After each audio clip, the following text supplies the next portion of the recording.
আশা করছি আজকের এপিসোড আপনাদের অনেক ভালো লাগবে। বেশি কথা না বলে সবার আগে চলে যাব আজকের প্রথম ঘটনায়। আসসালামু আলাইকুম রাসেল ভাই এবং আসসালামু আলাইকুম লিসেনার্স। আশা করি সবাই ভালো আছেন।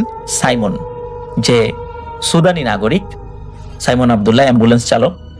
তো এই সাইমন হালকা চা নাস্তা সেরে নিচ্ছে।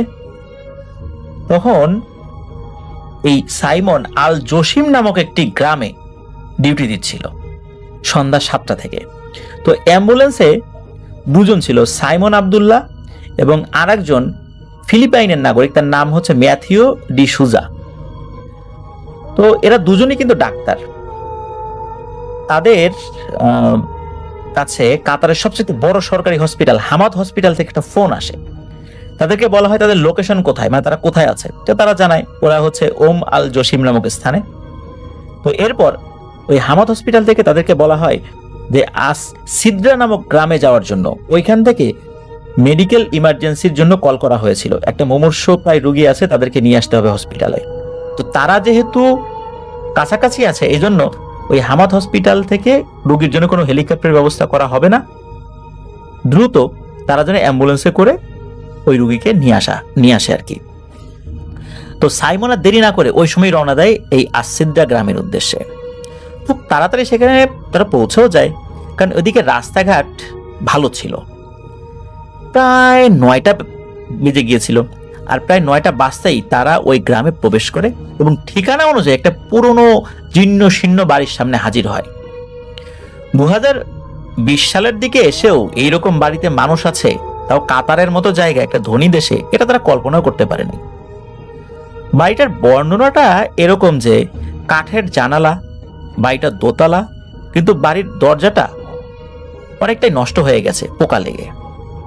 তো বাড়িতে ইলেকট্রিসিটি নাই, আর বাংলাদেশে যেরকম হারিকেন আছে ওরকম হারিকেনের মতো এক ধরনের লণ্ঠন ওই বাড়িতে টানানো আছে আর কি, আর কয়েকটা টানানো আছে এরকম। ওগুলো থেকে মিটিমিটি আলো বাইরে ঠিকরে পড়ছে, আর বাড়ির পরিবেশটাও গুমোট ধরনের। সাধারণত এখনকার সময় যে কোনো কাতারের বাড়িতে গেলে যদি একটা ছোট বাড়ি হয়, সেই বাড়িতেও কমপক্ষে 5 থেকে 7 জন কাজের লোক পাওয়া যায়, এছাড়া থাকে বাড়ির লোকজন। কিন্তু ওই বাড়িতে এরকম কোনো লোকই নাই।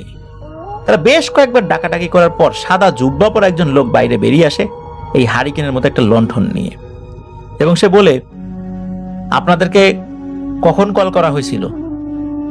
এত দেরি হয় আসতে? আপনাদেরকে বলছিল না যে মুমূর্ষু রোগী? তো সাইমন যে সেই কথা শুনে একটু রেগে যায়, কারণ হচ্ছে তাকে ফোন করার পরই তো সে দ্রুত চলে এসেছে। তখন সাইমন বলে যে আচ্ছা, এখন এগুলো বলার সময় না, কথা না বাড়িয়ে তাড়াতাড়ি রোগীর কাছে আমাদেরকে নিয়ে চলুন। এখন আপনাদের সাথে ঝগড়া করার আমাদের সময় নাই, দ্রুত রোগীকে আমাদের কাছে দিন, আমরা তাকে অ্যাম্বুলেন্সে উঠিয়ে হসপিটালে নিয়ে যাব। তো ওই সাদা জুব্বা পরিহিত ওই লোকটা ওনাদের দুজনকে রোগীর কাছে নিয়ে যায়। তো অ্যাম্বুলেন্সে ওঠানোর সময় সবাই ধরাধরি করে উঠাচ্ছে, আর সাইমন ওই জুব্বা পরা লোকটিকে জিজ্ঞেস করে, রোগী আপনার কি হয়?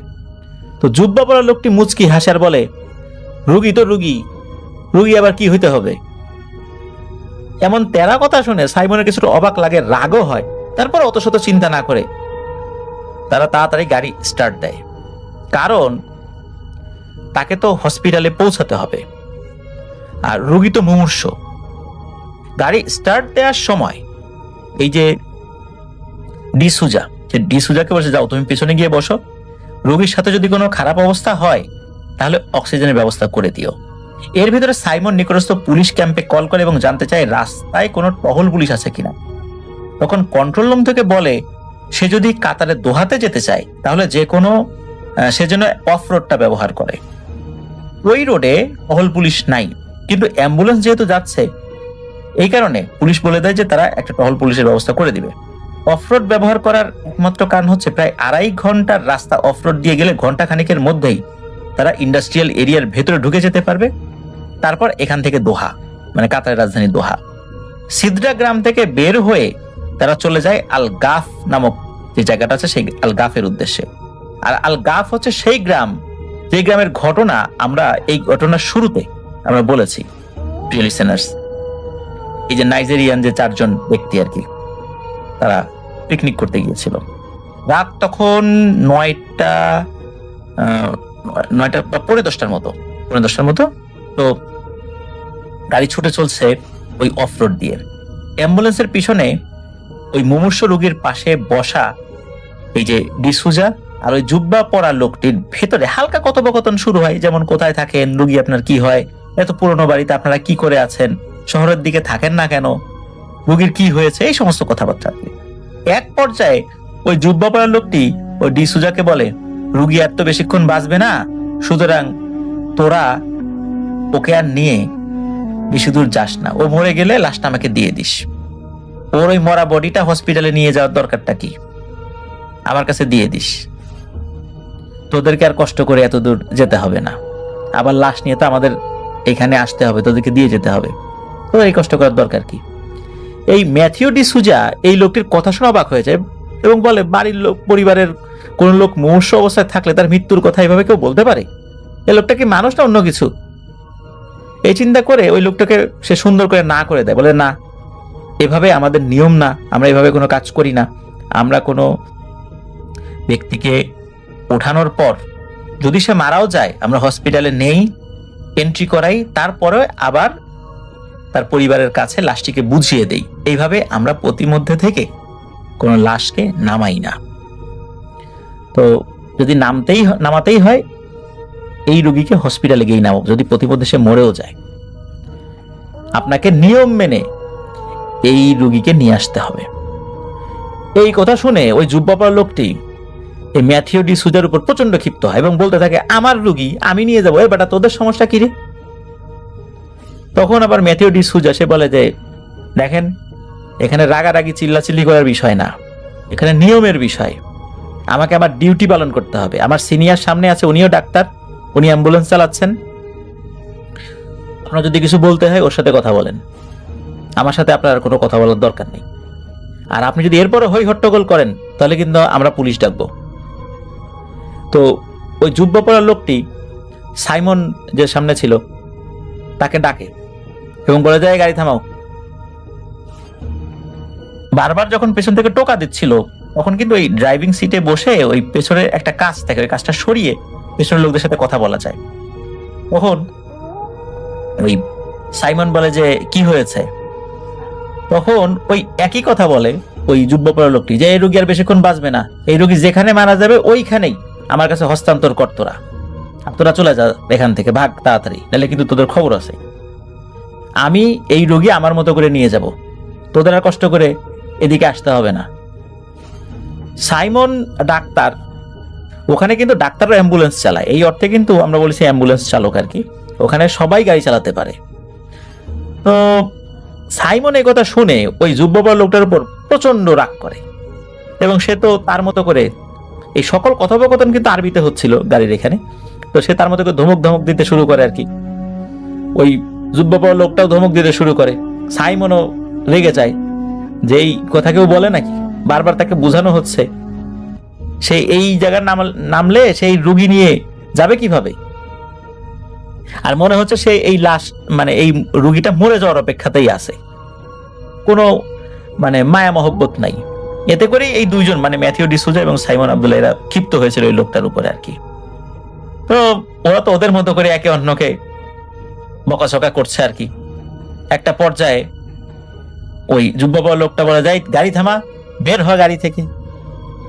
মানে কি আজব ব্যাপার, গাড়ি যারা চালাচ্ছেন, গাড়ির নিয়ন্ত্রণ যাদের হাতে, ওই জুব্বা লোকটি ওদেরকে গাড়ি থামায় গাড়ি থেকে বের হইতে বলতেছেন, তাহলে কেমন মেজাজটা গরম হতে পারে? আর এইসবের ভিতরেই সত্যি ওই রুগীটা মারা গিয়েছিল। ওই জুব্বা লোকটি কিন্তু বলেছিল কিছুক্ষণের মধ্যেই রুগীটি মারা যাবে। আর রুগীটি মারা যাওয়ার সাথে সাথে আচমকা গাড়ির ইঞ্জিনটাও বন্ধ হয়ে যায়। ইঞ্জিন বন্ধ হয়ে যাওয়ার সাথে সাথে ম্যাথিউ ডিসুজা বলে ওঠে সাইমন আব্দুল্লাহকে, দ্য পেশেন্ট ইজ ডেড, মানে রুগীটি মারা গেছে। তো ম্যাথিউ ডিসুজা পেছন থেকে গাড়ির দরজা খুলে সামনে আসে, আর সাইমন আর ম্যাথিউ দুজনেই গাড়ির ইঞ্জিন চেক করে। তো কয়েক মিনিটের মধ্যেই ইঞ্জিনটা ঠিক হয়ে যায়। সাইমন গাড়িতে উঠে বসে আর ম্যাথিউ গাড়ির পেছন দিকে ঘুরে আবার দৌড়ে সামনে এসে বলে যে সাইমন, এই দেখে যাও তাড়াতাড়ি কি ঘটনা ঘটছে।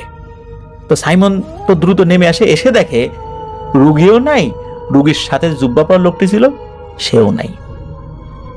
সাইমন তো অবাক হয়ে দৌড়ে গাড়ির আশেপাশে তাকাতে থাকে, তারপর গাড়ির ভেতর থাকা টর্চ লাইট নিয়ে চারদিকে মারতে থাকে, কিন্তু চারদিকে মরুভূমি, কোথাও কোনো লোকজন নাই।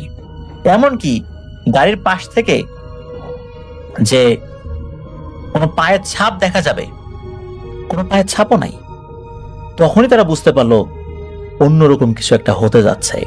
তারা একটু ভয় পায়, ম্যাথিউ বেশি ভয় পেয়েছিল। সাইমন তাকে সাহস দেয় এবং এটা বলে মরুভূমিতে লুকানোর মতো একমাত্র জায়গা হচ্ছে টিলা গোছের কিছু জিনিস। চলো আশেপাশে কোনো টিলা, এই যদি টিলা থাকে টিলার পাশে গিয়ে খুঁজে দেখি এই ফাজিল লোকটা এই লাশটা নিয়ে কোথায় গেল। আর একটা লাশ সে কাঁধে করে নিয়ে এই বৃদ্ধ লোকটা চলে যাবে এত তাড়াতাড়ি এত দূরে, এটা তো হতে পারে না। আর এই লাশ বা এই রোগীর বিষয়টা তো আমরা আমাদের অফিসে জানিয়েছি, তাদের কাছে গিয়ে আমরা এই কথা বলতে পারবো? তাদের চাকরি চলে যাবে, জরিমানা হবে দায়িত্ব অবহেলার করার কারণে। যে কোনো মূল্যে এটাকে খুঁজে বের করতে হবে। চলো। তো কিছু দূর তারা গাড়ি থেকে সামনে এগোতেই তারা আবিষ্কার করে ছোট্ট একটা টিলা। তো তারা টর্চ লাইট মারতে মারতে ওই টিলার পাশে গিয়ে দেখে যে কয়েকটা জুব্বা পরা অবয়ব গোল হয়ে বসে আছে। যেমন আরব দেশের লোকরা গোল হয়ে খাবার মাঝখানে রেখে খাবার খায়, মানে মাঝখানে খাবার, তারা চারদিকে গোল হয়ে বসে আছে, এরকম একটা অবস্থা ওইখানে আছে আর কি। তো দেখা যাচ্ছে চারদিকে গোল হয়ে বসে মাঝখান থেকে খাবার একজন উঠিয়ে উঠিয়ে খাচ্ছে। মনে হচ্ছে ওরাও গোল হয়ে বসে আছে, মাঝখান থেকে কোনো খাবার উঠিয়ে উঠিয়ে খাচ্ছে। তো কি করেছে ওরা, কিন্তু একসাথে লাইট ওইদিকে ধরেছে। সত্যি দেখে তারা কি যেন ছিঁড়ে ছিঁড়ে খাচ্ছে। অন্ধকারে তারা দেখেছিল, আর চাঁদের আলো তো বেশ ভালোই ছিল। সাইমন চোখের পলকে পেছনে ঘুরে ম্যাথিউকে বলে, ম্যাথিউ বাঁচতে চাইলে দৌড় দাও, এক মুহূর্তে এখানে দাঁড়ানো যাবে না, দ্রুত দৌড় দাও। তো ওরা তো দৌড়ে গাড়ির কাছে এসে পড়ে। এদিকে ম্যাথিউ কিন্তু দৌড়াচ্ছিল, আর একটা সময় সে পড়ে যায়। সাইমন তো তার মতো করে সে দৌড়াচ্ছে, আর পড়ে যাওয়ার পর সে আর উঠতে পারছিল না। এর মধ্যে কি হয়, ওই যে গাড়ির ভেতরে বসা ওই যে জুব্বা পরা লোক, ওই লোকটি হঠাৎ করে ম্যাথিউর ঘাড় চেপে ধরেছে। ম্যাথিউ যখন ঘাড়টা ঘুরিয়েছে তখন দেখে ওই লোকটা, তখন আবার জোর করে মাথাটা ঘুরিয়ে ওই লোকটা ম্যাথিউর মাথাটা বালির মধ্যে চেপে ধরেছে। আর একটা কাজ করেছে, সেটা হলো ওই মৃত ব্যক্তির শরীরের একটা হাড় ম্যাথিউর মুখের মধ্যে ঢুকিয়ে দিয়েছিল ওই চাপ দেওয়ার আগে, আর বলতে থাকে, লাশ নিবি না, নে নে লাশ নে। বারবার বললাম, কথা তো শুনলি না, এবার আমাদের সাথে তোরাও খা, দেখ লাশ খেতে কত মজা। এই কথা বলে চিৎকার করতে থাকে ওই লোকটা, হাসতে থাকে, মানে চিৎকার করে হাসতে থাকে লোকটা। তো সাইমন গাড়িতে চলে গিয়েছে, কিন্তু ম্যাথিউ যখন আসছিল না তখন বুঝতে পারলো সাংঘাতিক কোন একটা ঘটনা ঘটে গেছে। ম্যাথিউকে খুঁজতে যাওয়ার আগে দ্রুত পুলিশকে ফোন করতে হবে।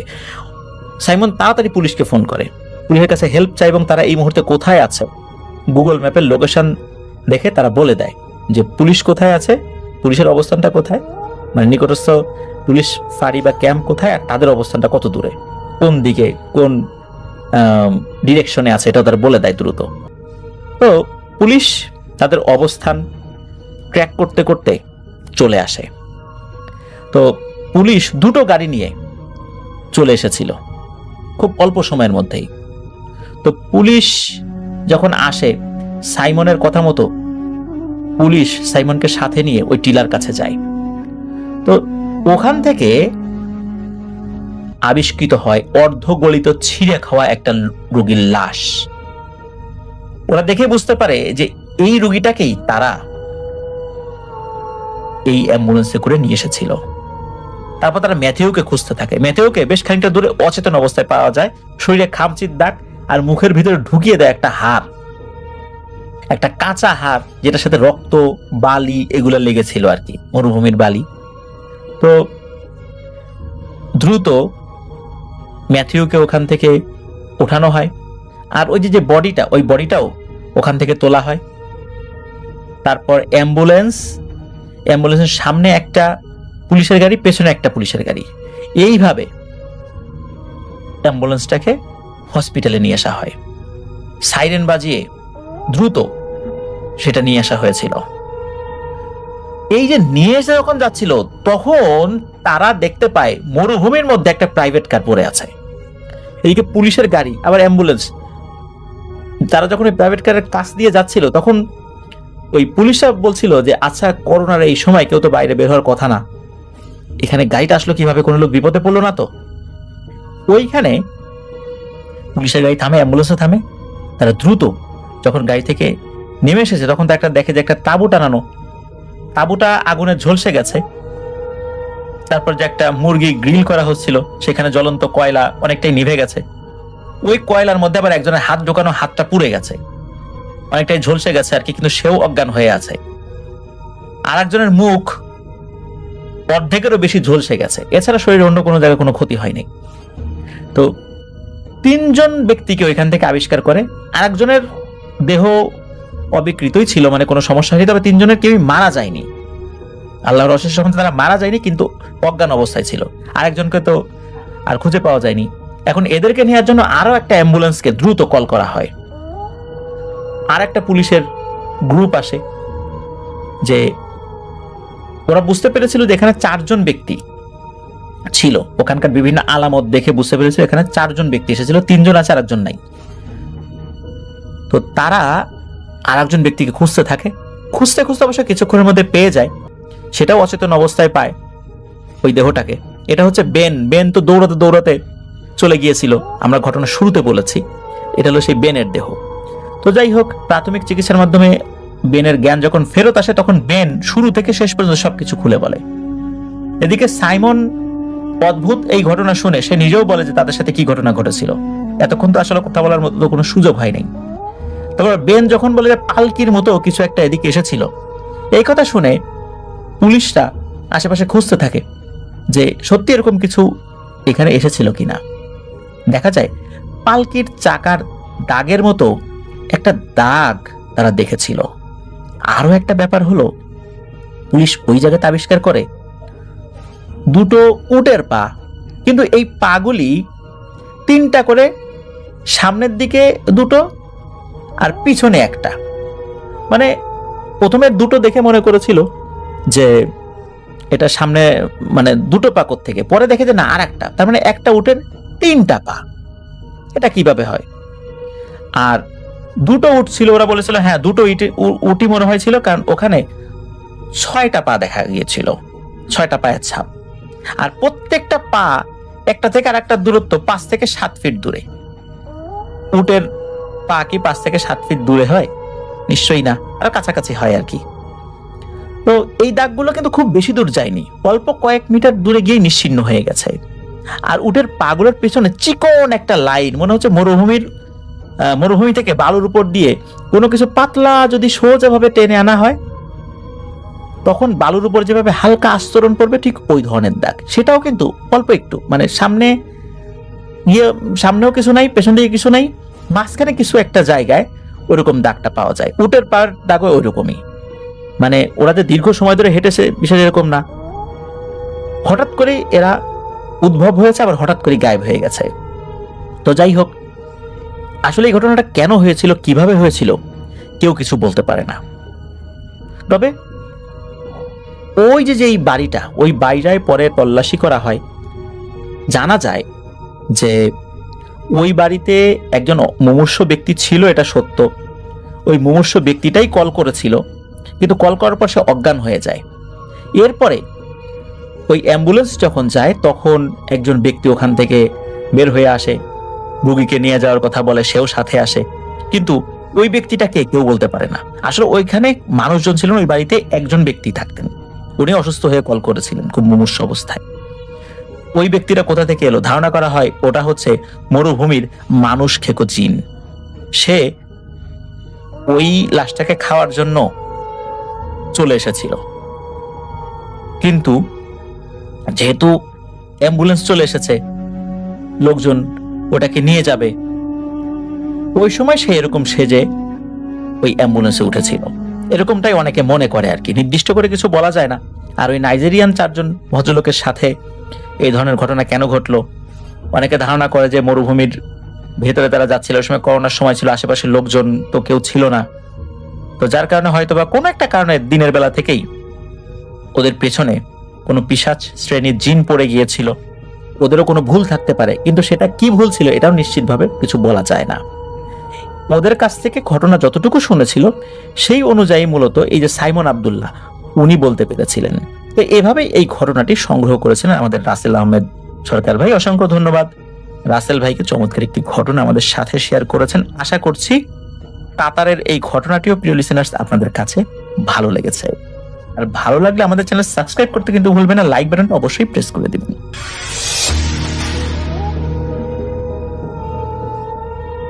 ভাই, জিজ্ঞেস করব না কেমন আছেন, তবে সব সময় দোয়া রইল আপনি আপনার পরিবার সকলে সুস্থ থাকুন এবং ভালো থাকুন।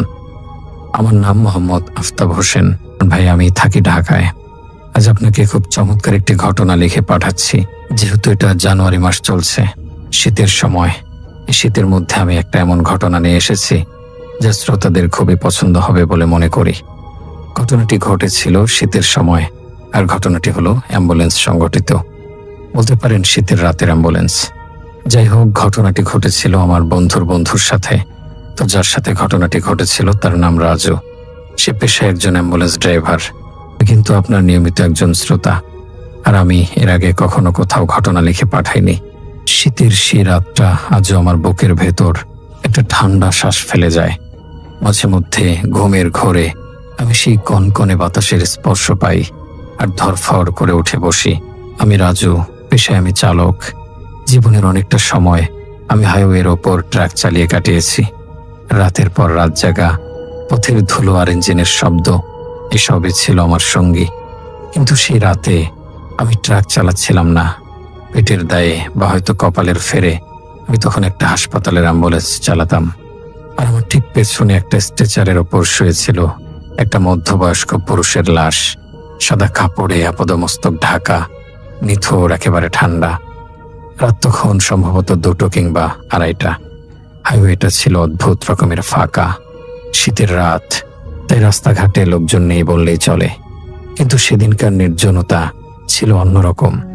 বাতাস ছিল ধোয়া ধোয়া, যেন আল্লাহর জমিনের উপরে কোনো অদেখা ভারী কুয়াশা নেমে এসেছে। হেডলাইটের আলো কুয়াশার গায়ে ধাক্কা খেয়ে ছড়িয়ে যাচ্ছিল। খুব বেশি দূর দেখা যাচ্ছিল না। মনে হচ্ছিল আমি কোনো রাস্তা দিয়ে যাচ্ছি না, বরং কোনো এক অন্তহীন সাদা ধোয়ার সুড়ঙ্গের ভেতর দিয়ে গাড়ি চালাচ্ছি। চারপাশের গাছপালাগুলো কুয়াশার আড়ালে এমনভাবে দাঁড়িয়েছিল যেন ওগুলো গাছ নয়, বরং পথের ধারে দাঁড়িয়ে থাকা কোনো লম্বা লম্বা অবয়ব যারা আমার দিকে তাকিয়ে আছে। অ্যাম্বুলেন্সের ড্যাশবোর্ডে আমি একটা ছোট্ট স্পিকার লাগিয়ে রেখেছিলাম। ওটাতে সবসময় কোরআন তেলাওয়াত বাজতো। আমি বিশ্বাস করি রাস্তায় বের হলে আল্লাহর নাম সাথে থাকা ভালো। কারি সাহেবের গলায় সূরা ইয়াসিন বাজছিল টুংটাং করে। ওই শব্দটা আমাকে একটা অদ্ভুত সাহস যোগায়, মনে করিয়ে দেয় যে আমি একা নই, আমার সাথে আল্লাহ আছেন। কিন্তু আশ্চর্য, গাড়িটা একটা নির্জন কালভার্টের কাছে আসতেই স্পিকারের শব্দটা হঠাৎ কেঁপে উঠল। খেচখেচ করে একটা যান্ত্রিক আওয়াজ হলো। তারপর সব চোখ। শব্দটা নিজে থেকেই বন্ধ হয়ে গেল। আমি এক হাতে স্টিয়ারিং এ রেখে অন্য হাতে স্পিকারটা নাড়াচাড়া করলাম, কিন্তু ওটা আর চালু হলো না। গাড়ির ভেতর নেমে এলো এক অসহ্য নীরবতা। সেই নীরবতা এত গভীর যে ইঞ্জিনের একঘেয়ে গঙ্গানি ছাড়া আর কিছুই শোনা যাচ্ছিল না। ঠিক তখনই আমি প্রথমবার অনুভব করলাম শীতের এই ঠান্ডাটা স্বাভাবিক নয়। স্টিয়ারিং ধরতে গিয়ে আমার হাতটা জমে যাচ্ছিল। গ্লাভস পরা ছিল, তবুও মনে হচ্ছিল আঙুলের ডগাগুলো বরফ হয়ে যাচ্ছে। আমি জানি শীতকালে রাতে তাপমাত্রা কমে যায়, কিন্তু আমার বুকের ভেতরে যে বরফ হয়ে থাকা একটা চাপ তৈরি হচ্ছিল, সেটা আবহাওয়ার শীতের জন্য নয়, এটা ছিল ভয়ের ঠান্ডা।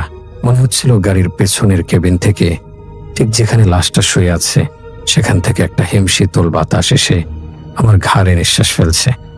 কেউ যেন নিঃশ্বাস ফেলার সাথে সাথে আমার ঘাড়ের লোমকূপের গোড়ায় হাওয়া ছুঁয়ে দিচ্ছে। আমি জ্যাকেটের কলারটা টেনে দিলাম, কিন্তু লাভ হলো না। অস্বস্তিটা চামড়া ভেদ করে হাড়ের ভেতর ঢুকছিল। অনিচ্ছা সত্ত্বেও আমার চোখ চলে গেল রিয়ার ভিউ মিরর বা পেছনের আয়নায়।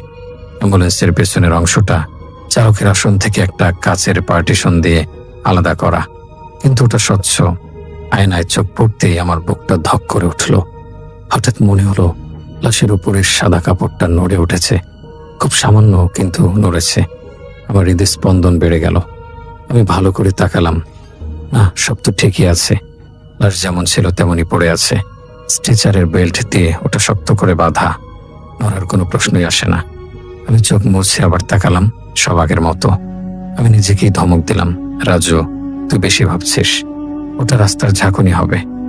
আমাকে শান্ত করার জন্য আমি মনে মনে দোয়া পড়া শুরু করলাম, আউযুবিল্লাহি মিনাশ শাইতানির রাজিম। কিন্তু দোয়াটা পড়ার সময় আমার জিহ্বাটা কেমন যেন ভারী হয়ে আসছিল। শব্দগুলো ঠিক মতো উচ্চারণ করতে কষ্ট হচ্ছিল। রাস্তা ছিল একদম ফাঁকা, নীরবতা এত ঘন যে নিজের নিঃশ্বাস পর্যন্ত কানে বাজছিল। কুয়াশার ভেতর অদ্ভুত একটা অন্ধকার চলাফেরা করছিল। হেডলাইটের আলোয় মাঝে মাঝে মনে হচ্ছিল রাস্তার পাশ থেকে কিছু ছায়া সরে সরে যাচ্ছে, যেন কেউ রাস্তার ধারের ঝোপের আড়াল থেকে ওকে দিয়ে দেখছে, আবার আমি কাছে যেতেই সরে যাচ্ছে। আমি ভাবলাম হয়তো চোখের ভুল, রাতকানা ড্রাইভারদের এমন হয়। গাড়ি আমি থামালাম না, গতি একটু বাড়িয়ে দিলাম যাতে তাড়াতাড়ি গন্তব্যে পৌঁছাতে পারি। কিন্তু তখনই সেই ঘন নীরবতার বুক ছিঁড়ে একটা শব্দ আমার কানে এলো, খুব মিহি, খুব ক্ষীণ একটা আওয়াজ, টুক টুক টুক। শব্দটা খুব ছন্দ মেনে হচ্ছিল, যেন কেউ আঙ্গুলের নখ দিয়ে শক্ত কোনো কিছুর উপর টোকা দিচ্ছে। আমি প্রথমে ভাবলাম গাড়ির ইঞ্জিনে কোনো সমস্যা হলো কিনা, কিন্তু না, শব্দটা ইঞ্জিনের নয়। শব্দটা আসছিল আমার পেছন থেকে, অ্যাম্বুলেন্সের পেছনের অংশ থেকে। আমার শরীরটা শক্ত হয়ে গেল। এটা কি লাশের পাশ থেকে আসছে, নাকি অ্যাম্বুলেন্সের বডির সাথে কিছু বাড়ি খাচ্ছে? আমি কান খাড়া করে রইলাম। টুক টুক টুক, আবার সেই শব্দ, এবার আরো স্পষ্ট। মনে হলো কেউ খুব ধৈর্য ধরে খুব আস্তে আস্তে পার্টিশনের কাছে বা টিনের দেয়ালে টোকা দিচ্ছে। আমার গলার ভেতরটা শুকিয়ে কাঠ হয়ে গেল। লাশটা তো মৃত। ডাক্তার নিজে আমাকে ডেথ সার্টিফিকেট দিয়েছেন। মৃত মানুষের আঙুল নড়ে না, মৃত মানুষ টোকা দিতে পারে না। তাহলে শব্দটা করছে কে? আমার মনের ভেতর একটা অদ্ভুত যুক্তি কাজ করতে শুরু করলো। হয়তো ইঁদুর বা কোনো পোকা ঢুকেছে, কিন্তু মনের গভীরে সেই আদিম ভয়টা আমাকে বলছিল, না, এটা কোনো প্রাণী না, এটা অন্য কিছু, কোনো খারাপ জিনিস হয়তো এই নির্জন রাস্তায় আমার পিছু নিয়েছে, কিংবা লাশের সাথে কিছু একটা আছে। আমি আবার আয়নায় তাকালাম। আবছা আলোয় সাদা কাপড়ে মোড়ানো শরীরটা যেন আগের চেয়ে একটু বেশি ফুলে আছে বলে মনে হলো। আমার ভুলও হতে পারে, কিন্তু মনে হলো লাশের আকৃতিটা একটু বদলে গেছে। আমার কপাল বেয়ে ঘাম নামতে শুরু করলো এই শীতেও। চোখেদের শব্দটা থামছে না, বরং ওটা যেন একটা সংকেত দিচ্ছে, কেউ একজন আমার মনোযোগ চাইছে। আমার মনে হলো আমি যদি এখন গাড়ি থামিয়ে পেছনে গিয়ে দেখি, তাহলে আমি এমন কিছু দেখব যা দেখার জন্য মানুষ প্রস্তুত থাকে না। তাই আমি স্টিয়ারিং আরো শক্ত করে ধরলাম। আল্লাহর নাম নিতে চাইলাম, কিন্তু মুখ দিয়ে শুধু বাতাস বের হলো। কুয়াশার ঘনত্ব বাড়ছিল, আর তার সাথে পাল্লা দিয়ে বাড়ছিল গাড়ির ভেতরের সেই অজানা আতঙ্ক। ওই টোকা, ওই টুকটুক শব্দটা, ওটা যেন আমার হৃৎপিণ্ডের উপর হাতুড়ি পেটাচ্ছিল। আমি জানতাম না রাতটা আমার জন্য কি ভয়াবহতা জমিয়ে রেখেছে। আমি গাড়ি থামালাম না, থামানোর সাহসই হচ্ছিল না। আমার বহু বছরের ড্রাইভিং অভিজ্ঞতা আমাকে বলছিল এই মুহূর্তে গাড়ি থামানো মানেই বিপদকে নিমন্ত্রণ জানানো। কিন্তু পেছনের সেই টুকটুক শব্দটা যেন এবার আরো কাছে চলে এলো। আগে মনে হচ্ছিল শব্দটা লাশের পায়ের দিক থেকে আসছে, কিন্তু এখন মনে হলো শব্দটা ঠিক আমার পিঠের দিকেই, পার্টিশনের কাছের ঠিক ওপাশে।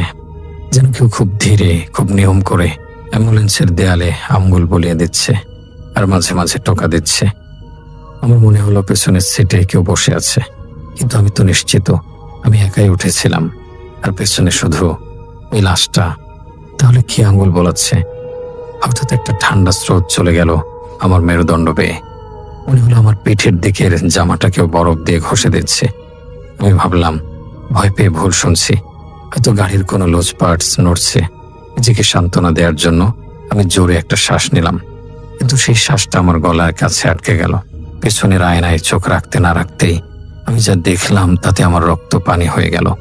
লাশের সাদা কাপড়ের মাঝে বরাবর ঠিক বুকের কাছে একটা হালকা ভাঁজ উঠল, খুব ধীর গতিতে, ঠিক যেন কারো বুক ওঠানামা করছে। মানুষ শ্বাস নিলে যেমন বুক ফুলে ওঠে আবার নেমে যায়, ঠিক তেমনই। আমি স্টিয়ারিং এ হাত মুঠো করে ধরলাম। ইয়া আল্লাহ, এটা কি দেখছি? বিড়বিড় করে বললাম আমি। লাশটা কি জীবিত? ডাক্তার কি ভুল করেছে? কিন্তু তা কি করে হয়? আমি নিজে দেখেছি শরীরটা কেমন শক্ত হয়ে গিয়েছিল। তাছাড়া এতক্ষণ ধরে কোনো নড়াচড়া ছিল না। আমার শরীর জমে গেল, হাত পা কাঁপতে লাগলো অনিয়ন্ত্রিতভাবে। জিহ্বা শুকিয়ে একেবারে তালুর সাথে লেগে গেল। মনে হলো কেউ অ্যাম্বুলেন্সের পুরো ভেতরটা দখল করে আছে। এক অদৃশ্য ভারী উপস্থিতি, বাতাসের ওজন যেন বেড়ে গেছে।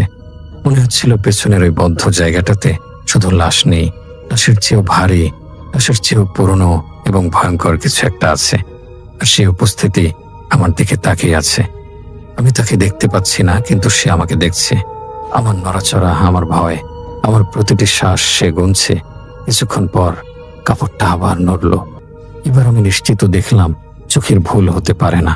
লাশের বুকের কাপড়টা উপরের দিকে উঠে গেল এবং ধপ করে নিচে নামলো না, বরং ধীরে ধীরে নামলো, যেন কেউ খুব গভীর শ্বাস ছাড়লো।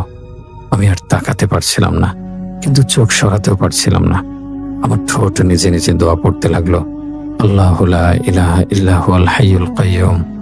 ইলাহি কুদরতের কসম, আমার মুখ থেকে আয়াতের শব্দটা উচ্চারণ হতে না হতেই অ্যাম্বুলেন্সের পুরো ভেতর দপ করে নিভে গেল।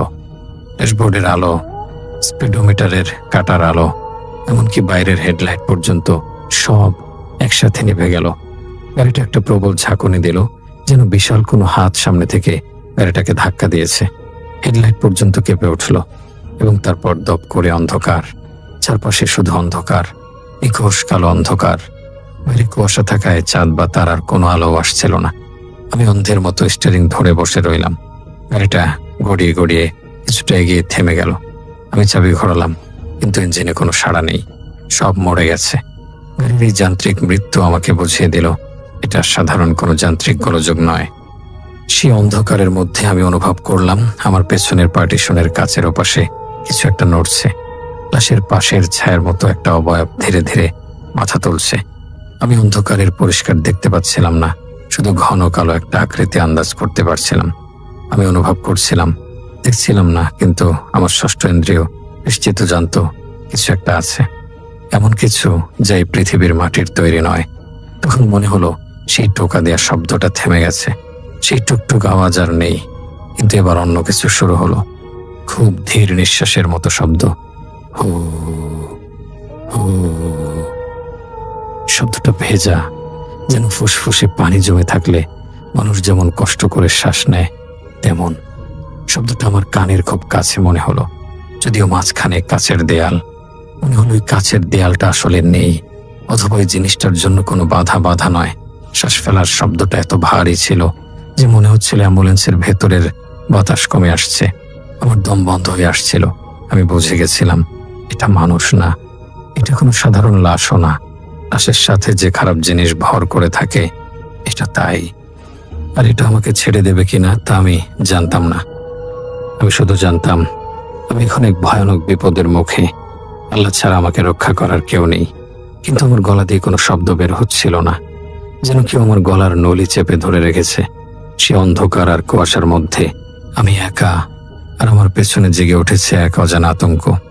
আমি অন্ধকারে বসেছিলাম, কিন্তু বেশিক্ষণ বসে থাকার সাহস আমার ছিল না। গাড়িটা স্টার্ট নেওয়ার জন্য আমি মরিয়া হয়ে চাবি ঘোরাতে থাকলাম। একবার, দুবার, তিনবার ইঞ্জিনে খ্যাক খ্যাক শব্দ হলো, কিন্তু চালু হলো না। আমার হাত কাঁপছিল থরথর করে। মনে হচ্ছিল স্টিয়ারিং ধরে না থাকলে আমি আর নিজেকে সামলে রাখতে পারবো না, হয়তো জ্ঞান হারিয়ে ফেলবো। অ্যাম্বুলেন্সের ভেতরটা অস্বাভাবিক ঠান্ডা হয়ে উঠল, শীতের থেকেও গভীর। এমন ঠান্ডা যা চামড়া ভেদ করে সোজা হাড়ের ভেতর ঢুকে যায় এবং হাড়ের মজ্জা পর্যন্ত কাঁপিয়ে দেয়। তখনই পেছন থেকে মাটির ওপর কিছু ঘষতে নিয়ে যাওয়ার মতো একটা শব্দ উঠল। সর সর। শব্দটা শুনে আমার শরীরের লোম দাঁড়িয়ে গেল। মনে হলো লাশটা ধীরে ধীরে সরে যাচ্ছে। স্ট্রেচারের ওপর থেকে লাশটা কি নিচে নামছে, নাকি লাশটাকে কেউ টেনে সরাচ্ছে। অ্যাম্বুলেন্সের পেছনের জায়গাটা খুব বড় নয়, কিন্তু শব্দটা শুনে মনে হলো ওখানে অনেক জায়গা, সেখানে ভারী কিছুকে টেনে হিঁচড়ে নেওয়া হচ্ছে। আমি প্রায় কান্নায় পেয়ে যাচ্ছিলাম। ভয়ে আমার চোখ ফেটে পানি আসার উপক্রম। পিছনে তাকাতে সাহস হলো না, কিন্তু অদৃশ্য চোখ দুটো যেন আমার ঘাড়ে গেঁথে ছিল। আমি অনুভব করতে পারছিলাম একটা তীব্র দৃষ্টি আমার ঘাড়ের ঠিক মাঝখানে বিঁধছে। দৃষ্টিতে কোনো মায়া নেই, দয়া নেই, আছে শুধু এক অদীম ক্ষুধা। হঠাৎ খুব মিহি, মানুষের মতো না, আবার পশুর মতো না। অদ্ভুত এক গলা বলল, রাজু। নামটা শোনার সাথে সাথে আমার বুকের ভেতরটা ধক করে উঠল। আমি ব্রেক চাপতে গিয়েও থেমে গেলাম, যদিও গাড়ি তখনও বন্ধ। এই নাম, আমার নাম, এই নির্জন রাতে, এই বন্ধ অ্যাম্বুলেন্সের ভেতর আমাকে কে ডাকলো? লাশের তো আমার নাম জানার কথা না। লাশের আত্মীয় স্বজন কেউ আমার সাথে নেই, আমাকে ছাড়াই যাত্রায় আর কেউ নেই। তাহলে আমাকে কে ডাকলো? ওই গলাটা এমন ছিল যেন অনেক দূর থেকে আসছে, আবার একই সাথে মনে হচ্ছিল ঠিক কানের কাছে ফিসফিস করছে। আমি পাগলের মতো দোয়া পড়তে পড়তে আবার চাবি ঘোরালাম। এবার ভাগ্যক্রমে ইঞ্জিনটা কেঁপে উঠল এবং চালু হয়ে গেল। হেডলাইটটা দপ করে জ্বলে উঠল। আমি এক মুহূর্ত দেরি না করে এক্সেলারেটরে পা দিলাম। গাড়িটা গঙ্গাতে গঙ্গাতে আবার চলতে শুরু করলো। কিন্তু সেই গলাটা যেন আমার পাশের সিটে বসে আছে। নরম ভেজা কাপা কাপাক শব্দে আবার বলল, পানি খারাপ জিনিস। এই কথাটার মানে কি? এটা কেন বলল? পানির কি সম্পর্ক? আমার গলা শুকিয়ে কাঠ, তৃষ্ণায় বুক ফেটে যাচ্ছে। কিন্তু এই পানি শব্দটা শুনে আমার পিপাসা উধাও হয়ে গেল। মনে হলো এই শব্দের ভেতরেই কোনো বিষ লুকিয়ে আছে। তারপরেই আমি ব্যাপারটা বুঝলাম। অ্যাম্বুলেন্সের ছাদ থেকে ঠান্ডা পানি টপ টপ করে গড়িয়ে পড়ছে। প্রথমে এক ফোঁটা আমার হাতে পড়ল, তারপর আর এক ফোঁটা আমার পায়ে। আমি অবাক হয়ে উপরে তাকালাম। গাড়ির ছাদ তো মজবুত টিনের, কোথাও কোনো ছিদ্র থাকার কথা না। আর বাইরে তো বৃষ্টি নেই, শুধু কুয়াশা। তাহলে এই পানি আসছে কোত্থেকে? আমি হাত তুলে স্টিয়ারিং এর ওপর পড়া এক ফোঁটা পানি ধরলাম। আঠালো ঘন একটা তরল। একের কাছে নিতেই আমার পেটের ভেতর থেকে নাড়ি ভরে উল্টে আসার জোগাড় হলো। গন্ধটা ছিল ভয়ানক, পচা মৃতদেহের মতো। অনেকদিন বদ্ধ ডোবায় কোনো লাশ পচে থাকলে যেমন গন্ধ হয়, ঠিক তেমন। আমার হাতটা চটচট করছিল। আমি শার্টে হাত মুছতে গেলাম, কিন্তু গন্ধটা গেল না। পুরো অ্যাম্বুলেন্সের ভেতরটা সেই গন্ধে ভরে গেল। মনে হলো আমি কোনো পানির নিচে ডুবে আছি, যে পানিটা আসলে পানি নয়, মৃত মানুষের নির্যাস। ছায়াটা তখন আরো একবার ডাকলো। এবার গলাটা একটু ভারী, একটু বেশি স্পষ্ট। রাজু, তাকাইও না।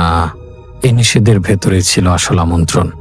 কেউ যখন বলে তাকাইও না, তখন মানুষের মন বলে তাকাতে। কিন্তু আমি জানতাম তাকালে শেষ। ওই কণ্ঠস্বর আমাকে পরীক্ষা করছে। সে চাইছে আমি পেছনে তাকাই। সে চাইছে আমি আমার মনোযোগ রাস্তা থেকে সরিয়ে তার দিকে দেই। আমি না তাকিয়েছি, না থেমেছি। আমি শুধু বাঁচতে চাইছিলাম। আমার পা অ্যাক্সিলারেটরের ওপর পাথরের মতো চেপেছিল। গাড়িটা কুয়াশা ছেড়ে ছুটছিল, কিন্তু মনে হচ্ছিল আমি একই জায়গায় দাঁড়িয়ে আছি, রাস্তা শেষ হচ্ছে না। দুপাশের গাছগুলো একই রকম দেখাচ্ছে, যেন আমি কোনো এক ভুতুরে বৃত্তের মধ্যে আটকা পড়ে গেছি। আর আমার ঠিক পেছনে পচা পানির ফোঁটা ফেলতে ফেলতে কেউ একজন অপেক্ষা করছে আমার একটা ভুলের জন্য। সে পচা গন্ধ, ছাদ থেকে পড়া ওই কদর্য পানি, আর কানে ভাসমান সেই ফিসফিসানি, সব মিলিয়ে আমি তখন জীবন্ত লাশের মতো গাড়ি চালাচ্ছিলাম।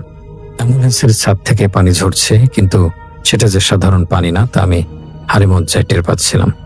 গন্ধে বোঝা যাচ্ছিল কোনো খারাপ জিনিসের ছোঁয়া আছে ওই তরলে। শীতের রাতটা হঠাৎ অদ্ভুত গুমোট হয়ে গেল। এতক্ষণ যে হাড় কাঁপানো শীত ছিল, তা হঠাৎ উধাও হয়ে গেল। তার বদলে মনে হলো চারপাশে ডুবে আছে গভীর কাদামাটির মধ্যে।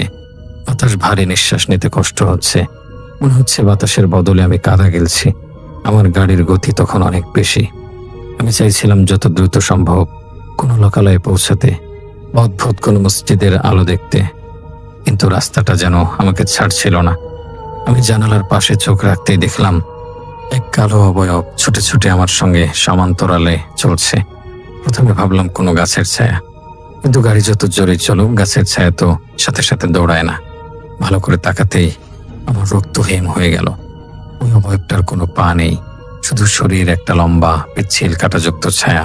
সে বাতাসের উপর ভেসে ভেসে বাউন্সের সাথে তাল মিলিয়ে ছুটে চলছে। তার কোনো মুখ নেই, কিন্তু আমি বুঝতে পারছিলাম সে আমার দিকে তাকিয়ে আছে। হঠাৎ গাড়ির ভেতরের আবার সেই গলা, এবার আর ফিসফিস করে নয়, বেশ জোরে, ধমকের সুরে, পেছনে তাকালি নিয়ে যাব। আমার বুক ধপাধপ করছিল।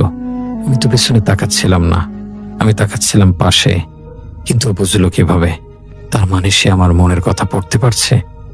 আমি চোখ সরিয়ে সোজা সামনে তাকালাম, কিন্তু তখনই অ্যাম্বুলেন্সের পেছনের দরজা মৃদু করে কক করে খুলে যাওয়ার শব্দ হলো। ক্রিক ক্রিক চলন্ত গাড়িতে দরজা খোলার শব্দ। আমি রিয়ার ভিউ মিররে তাকাতে চাইলাম না, কিন্তু শব্দটা আমাকে বাধ্য করলো। পেছনের দরজাটা সামান্য ফাঁক হয়ে গেছে, আর সেখান দিয়ে হু হু করে কুয়াশা ঢুকছে। কিন্তু কুয়াশা নয়, ওটা ছিল ধোঁয়া। আমি চিৎকার করে দোয়া পড়তে শুরু করলাম, লা ইলাহা ইল্লাল্লাহ মুহাম্মাদুর রাসূলুল্লাহ, লা ইলাহা ইল্লাল্লাহ। দোয়াটা মুখে আসতেই গাড়ি হঠাৎ প্রচন্ড এক ঝাঁকুনি খেলো। মনে হলো কেউ যেন চলন্ত গাড়িটাকে পেছন থেকে টেনে ধরেছে। অ্যাম্বুলেন্সের ভেতর বাতাস ঘূর্ণির মতো ঘুরে উঠল। একটা দমকা হাওয়া এসে লাশের মুখের কাপড়টা ঝটকা দিয়ে উঠিয়ে দিল। মাত্র কয়েক সেকেন্ডের জন্য আমি আয়নায় দেখলাম একটা কালো ছায়া লাশের উপর বসে আছে, ঠিক যেন বহে বসে আছে, তার মাথা নিচু করা, যেন সে লাশের কানে কানে কিছু বলছে। কিন্তু আমি দোয়া পড়ার সাথে সাথে সে মাথাটা ঘোরালো। সেখানে কোনো মুখ ছিল না, ছিল শুধু দুটো গভীর গর্ত, যেখান থেকে ওই পচা পানি গড়িয়ে পড়ছিল। সে আমাকে দেখছে, তার ডাক এবার ভারী গভীর, রাজু থাম। এটা অনুরোধ ছিল না, এটা ছিল আদেশ, এক অমোঘ নির্দেশ, যেন আমি থামলে তার সুবিধা হয়। কিন্তু আমি থামিনি। থামার মানে শেষ, থামার মানেই ওই অন্ধকার জগতের অংশ হয়ে যাওয়া। আমি দাঁতে দাঁত চেপে বললাম, আল্লাহ তুমি সহায় হও, এবং গাড়ির গতিবেগ আরো বাড়িয়ে দিলাম। স্পিডোমিটারের কাঁটা 100 পার হয়ে গেল। পুরোনো অ্যাম্বুলেন্স এত গতিতে চালার কথা না, কিন্তু তখন গাড়িটা যেন নিজের শক্তিতে ছুটছিল। তখন সেই ছায়া অবয়ব যেটা লাশের উপর বসেছিল সেটা লাফ দিল, না আমার দিকে নয়, সে অ্যাম্বুলেন্সের জানালা ধরে আঁচড় কাটতে লাগলো। নখ দিয়ে কাছে আঁচড় কাটলে যেমন শব্দ হয়, তার চেয়ে 1000 গুণ বেশি তীব্র শব্দ। মনে হলো আমার কানের পর্দা ফেটে যাবে। সে বের হতে চাইছে, নাকি বাইরে থেকে ওই ছায়াটাকে ভেতরে আনতে চাইছে। হঠাৎ কটাস একটা বিকট শব্দে পেছনের জানালার কাঁচ ফেটে গেল। কাঁচের টুকরো ছিটিয়ে পড়ল লাশের ওপর। বাইরের সেই পিচ্ছিল ছায়াটা এবার জানালার ফোকর দিয়ে তার লম্বা হাত, যদি ওটাকে হাত বলা যায়, ঢুকিয়ে দিল ভেতরে। আমি জানতাম এখনো শেষ না, আরো খারাপ কিছু অপেক্ষা করছে। ওরা এখন 2 জন, একজন ভেতরে একজন বাইরে, আর মাঝখানে আমি, এক দুর্বল মানুষ যে শুধু আল্লাহর নামের উপর ভরসা করে স্টিয়ারিং ধরে বসে আছে। আমার নিঃশ্বাস কাঁপছিল, মনে হচ্ছিল বুকের ভেতর হিম হয়ে থাকা বাতাসও বাইরে বেরোতে পারছে না। ফুসফুসটা যেন পাথরের মতো শক্ত হয়ে গেছে। অ্যাম্বুলেন্সের ভেতরের আলো জ্বলে নিভে কাঁপছিল, একবার আলো একবার অন্ধকার। প্রতিবার আলো নেভলেই মনে হচ্ছিল ছায়াটা আরো কাছে চলে আসছে। পার্টিশনের কাজটা এখন আর আমাকে নিরাপত্তা দিচ্ছে না। কাজ ফেটে গেছে, আর সেই ফাটা অংশের ভেতর দিয়ে একটা বিজাতীয় গন্ধ আমার নাকে এসে ধাক্কা মারছিল। হঠাৎ লাশের দিক থেকে খুব অদ্ভুত শব্দ উঠল, গড় গড় গড় গড়, যেন পানির নিচে কেউ কথা বলছে বা কেউ ডুবন্ত অবস্থায় বাঁচার জন্য শেষ চেষ্টা করছে। শব্দটা লাশের গলার ভেতর থেকে আসছিল। আমি স্পষ্ট শুনলাম লাশটা গড় গড় করছে। আমি বুঝলাম ছায়ার লাশ এখন আর আলাদা নেই, যেন কিছু একটা সেগুলোর ভেতর দিয়ে প্রবাহিত হচ্ছে। ওই কালো তরল, ওই পচা পানি সব মিলেমিশে একাকার হয়ে গেছে, আর সেটা আমাকে টানছে। একটা অদৃশ্য শক্তি আমার কাঁধে হাত রাখার মতো অনুভূতি দিল। মনে হলো বরফ দিয়ে তৈরি একটা ভারী হাত আমার ডান কাঁধ চেপে ধরেছে। আমি শিউরে উঠলাম, ব্যথায় কুঁকড়ে গেলাম। ঠিক তখনই অ্যাম্বুলেন্স থেমে যাওয়ার মতো শব্দ করলো, কিন্তু থামলো না। ইঞ্জিনের আওয়াজ বদলে গেল, মনে হলো ব্রেক কেউ ব্লক করে রেখেছে। স্টিয়ারিং শক্ত হয়ে গেছে, আমি ডানে বা বামে ঘোরাতে পারছি না। আমি বুঝলাম আমি আর চালাচ্ছি না, অন্য কেউ চালাচ্ছে। গাড়িটা এখন আর আমার নিয়ন্ত্রণে নেই। আমি শুধু চালকের আসনে বসে থাকা এক পুতুল। আয়নায় আবার সেই অবয়বের প্রতিচ্ছবি, এবার পুরোপুরি লম্বা, ফাঁপা চোখের গর্ত, শরীর বেয়ে পানি ঝরছে, মতো কালো তরল, ছায়ার ভেতর ছায়া। সে ধীরে ধীরে মাথা তুলল, তার মুখটা এবার আমার কানের খুব কাছে চলে এলো। পার্টিশনের ভাঙ্গা অংশ দিয়ে সে ফিসফিস করে বলল, সবাই নেয় রাজু, আজ তোকেও নিতাম। পানি ডেকেছিল। তার গলার স্বরে এমন এক বিষাদ আর হিংস্রতা মেশানো ছিল, যে কোনো মানুষের গলায় থাকা সম্ভব না। পানি ডেকেছিল মানে কি? আমি কি কোনো ভুল করেছি, নাকি আমার নিয়তি আগেই লেখা ছিল? আমি বিপর্যস্ত হয়ে চিৎকার করলাম, আল্লাহ আমাকে রক্ষা করো, ইয়া আল্লাহ। আমি দোয়া পড়লাম, কাঁদলাম। আমার চোখের পানি আর কপালের ঘাম মেলেমিশে একাকার হয়ে গেল। আমার মনে হলো এটাই শেষ, আমি আর বাড়ি ফিরবো না। আমার পরিবার আর আমার মুখ দেখবে না, এই রাস্তাই হবে আমার কবর। আর ঠিক তখনই আমার সেই আর্তনাদ আল্লাহর আরশ পর্যন্ত পৌঁছালো কিনা জানি না, গাড়ির আলো হঠাৎ ঝলক দিয়ে জ্বলে উঠল। হেডলাইটটা নিভে গিয়েছিল, সেটা হঠাৎ দপ করে এমন তীব্র আলোয় জ্বলে উঠল যে সামনের কুয়াশা পর্যন্ত সরে গেল। ড্যাশবোর্ডের সব লাইট এক ঝাঁতে জ্বলে উঠল। ছায়াটা থতমত খেল। এক মুহূর্তের জন্য ওই তীব্র আলো যেন তাকে আঘাত করল। সে একটু পিছিয়ে গেল, তার গড়গড় শব্দটা থেমে গেল। আল্লাহু আকবার, আমি চিৎকার করে বললাম। আর আমি সুযোগ পেয়ে স্টিয়ারিং ঘুরিয়ে দিলাম। স্টিয়ারিংটা হঠাৎ করে হালকা হয়ে গেল। আমি প্রাণপণে গাড়িটা রাস্তার বাম দিকে কাটার চেষ্টা করলাম, কারণ সামনে একটা বাঁক ছিল। যদি নিয়ন্ত্রণ না পেতাম গাড়িটা খাদে পড়ে যেত। অ্যাম্বুলেন্স দুলে দুলে ছুটে গেল কুয়াশার ভেতর। চাকাগুলো রাস্তার পিছের সাথে ঘষে বিকট শব্দ করলো। ছায়াটা পিছে চিৎকার করলো, রাজু। সে চিৎকারে কোনো মানুষের স্বর ছিল না, সেটা ছিল বাতাস ছেড়ে যাওয়া এক সাইরেনের মতো। আমার কানে রক্ত গরম হয়ে গেল। মনে হলো কান দিয়ে রক্ত গড়িয়ে পড়বে, কিন্তু আমি থামলাম না। আমি জানতাম এই মুহূর্তটাই আমার বাঁচার একমাত্র সুযোগ। যদি এখন থামি বা ভয় পেয়ে হাল ছেড়ে দেই, তবে এই অন্ধকার আমাকে চিরকালের জন্য গেলে খাবে। শেষ রাতের শেষ দৌড়টা ছিল আমার জীবনের সবচেয়ে দীর্ঘ। মনে হচ্ছিল এই রাত আর কখনো শেষ হবে না, সূর্য আর কখনো উঠবে না। অ্যাম্বুলেন্স দুলছিল, কাজ ফেটে যাচ্ছিল, আর ছাদের উপর কেউ হামাগুড়ি দিয়ে চলছিল। টপ টপ টপ, যেন বিশাল কোনো টিকটিকি বা চতুষ্পদ প্রাণী গাড়ির ছাদের উপর দিয়ে দৌড়াচ্ছে। একবার সামনে একবার পেছনে, তার ভালে ছাদটা নিচু হয়ে আসছিল। আমি শুধু দোয়া পড়ছিলাম, সূরা ফাতিহা, ইখলাস, ফালাক, নাস, যা মনে আসছিল সব একটানা পড়ে যাচ্ছিলাম। মনে হচ্ছিল আল্লাহ ছাড়া আর কেউ আমাকে এই অন্ধকার থেকে তুলতে পারবে না। আমার চোখ রাস্তার দিকে, কিন্তু মন পড়েছিল ছাদে আর পেছনে। এই খারাপ জিনিসটা এখনো আমাকে ছাড়েনি। সে শেষ চেষ্টা করছে। সে জানে ভোরের আলো ফুটলে তার ক্ষমতা কমে যাবে, তাই সে মরিয়া। হঠাৎ একটা তীব্র আলো কুয়াশা চিরে আমার চোখে পড়ল। প্রথমে ভাবলাম অন্য কোনো গাড়ির হেডলাইট, কিন্তু না, আলোটা আসছিল আকাশ থেকে। পুরো আকাশে ফিকে নীল আলোর রেখা, ভোরের আভাস।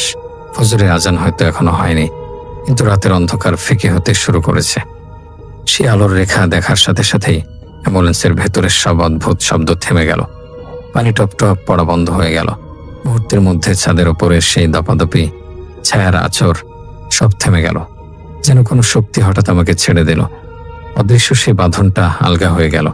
আমি গাড়িটা রাস্তার পাশে একটা চায়ের দোকানের সামনে থামাতে পারলাম। দোকান তখনও খোলেনি, কিন্তু মানুষের অস্তিত্ব আছে এমন জায়গায় এসে আমি ব্রেক কষলাম। দরজা খুলে বাইরে নেমে আমি হাঁপাচ্ছিলাম। বুকের ভেতরটা হাঁপড়ের মতো ওঠানামা করছিল। শীতের বাতাস এবার আর ঠান্ডা লাগছিল না। মনে হচ্ছিল আমি আবার জীবিত। বাতাসের ঝাপটা আমার মুখে লাগলো, আর আমি অনুভব করলাম আমি বেঁচে আছি। আমার পা কাঁপছিল, তবে আমি সাহস সঞ্চয় করে পেছনের দিকে গেলাম। পেছনের দরজা খুলে দেখলাম লাশ ঠিক আগের মতো শুয়ে আছে। সাদা কাপড়টা টান টান করে বাঁধা, কোথাও কোনো ভাঁজ নেই। অ্যাম্বুলেন্সের মেঝে শুকনো খটখটে, কোনো পানি নেই, কোনো পচা গন্ধ নেই। ছাদ থেকে কোনো পানি পড়ছে না। জানালার কাজটাও ভাঙা নয়, পুরো আস্ত, যেন কিছুই ঘটেনি। আমি নিজের চোখকে বিশ্বাস করতে পারছিলাম না। তাহলে কি সব আমার মনের ভুল? কিন্তু না, আমি হাত দিয়ে আমার কাঁধে স্পর্শ করলাম। জ্যাকেটের ওই অংশটা ভেজা, আঠালো দুর্গন্ধযুক্ত সেই তরলটা এখন আমার জ্যাকেটে লেগে আছে। আর আমার গলায়, আমার কানে এখনো বাজছে সেই ফিসফিসানি, রাজু। পানি ডেকেছিল। আমি জানতাম সব ঘটেছিল। দৃশ্য তো সবকিছু স্বাভাবিক হয়ে গেলেও ওই রাতের ঘটনাগুলো ছিল বাস্তব। আর সেই ছায়া অদৃশ্য হয়ে গেলেও এখন আমার ঘাড়ে ঠান্ডা শ্বাস রেখে গেছে। আমি অনুভব করছিলাম সে হয়তো চলে গেছে, কিন্তু সে আমাকে চিনে রেখেছে। আমি বেঁচে গেছি। হ্যাঁ, লাশের আত্মীয়রা সকালে এসে লাশ নিয়ে গেল, তারা কিছুই টের পেল না। কিন্তু আমি সেই রাতের পর আর কখনো অ্যাম্বুলেন্স চালাইনি। স্টিয়ারিং ধরলে আমার মনে হয় পেছনের সিটে কেউ একজন বসে আছে। আয়নায় তাকালে মনে হয় সাদা কাপড়ের ভাঁজটা নড়ে উঠছে। আমি চাকরি ছেড়ে দিয়েছি। এখন আমি গ্রামে ছোটখাটো কাজ করি, কিন্তু শীতের রাত এলেই আমি ঘরের দরজা জানালা ভালো করে বন্ধ করি। কারণ আমি বুঝেছি শীতের রাতে কুয়াশার ভেতরে কিছু ছায়া আছে যেগুলো মানুষ দেখে না, কিন্তু তারা দেখে। তারা সুযোগের অপেক্ষায় থাকে। এবং সেদিন তারা আমাকে নিতেই চেয়েছিল। হয়তো আমার হায়াত ছিল, তাই আল্লাহ আমাকে ফিরিয়ে দিয়েছেন। আমি শুধু আল্লাহর রহমতে ফিরে এসেছি, কিন্তু ভয়টা এখন আমার বুকের ভেতর বেঁচে আছে। সেদিন প্রথমবার বুঝলাম আমার রাতটা আর কোনোদিন স্বাভাবিকভাবে শেষ হবে না। যতদিন বাঁচবো এই পচা পানির গন্ধ আর সেই টুকটুক শব্দ আমাকে তাড়া করে ফিরবে।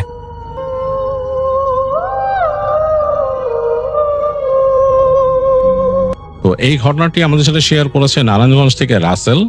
রাসেল তার বন্ধুর কাছ থেকে ঘটনাটি শুনেছে, তার বন্ধু তাদের এলাকার দুজন ছেলের কাছ থেকে ঘটনাটা শুনেছে। তো জায়গার নাম সে শেয়ার করবে না সঙ্গত কারণে।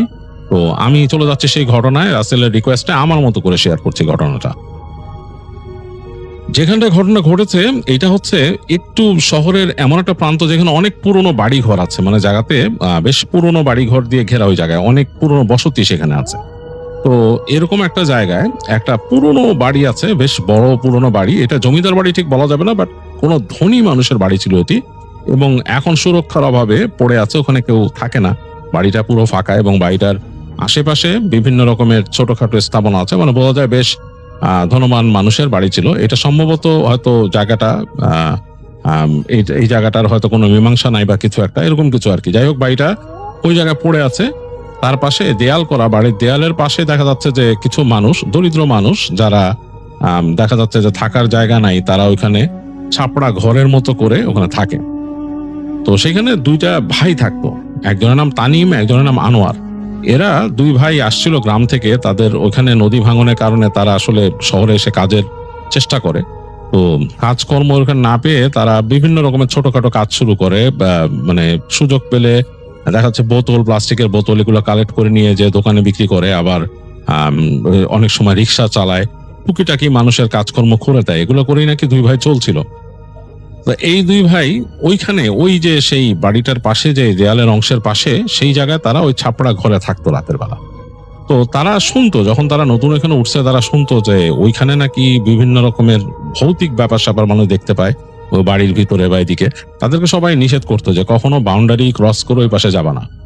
তো তানিম আনোয়ার মনে করতো যে ভাই তারা হয়তো দরিদ্র মানুষ দেখে মানুষ মনে করে যে তারা কি না কি করবে বা তারা কোনো খারাপ কাজ করবে বা চুরি করবে, এরকম ভাবতো আর কি। এই জন্য মনে হয় মানুষ মানা করে। যাই হোক, তারা মনে মনে কষ্ট পেত, কিন্তু কারণ তারা দুই ভাই অনেক পরিশ্রমী এবং ভালো মানুষ, কোনো রকমের উল্টাপাল্টা জিনিসে তাদের চিন্তা ভাবনা নাই, এবং তাদের অবস্থা একসময় বেশ ভালো ছিল। তারা তখন মানে যখন ভালো অবস্থা ছিল তখন তারা খুব সুন্দরভাবে দিন কাটাতো।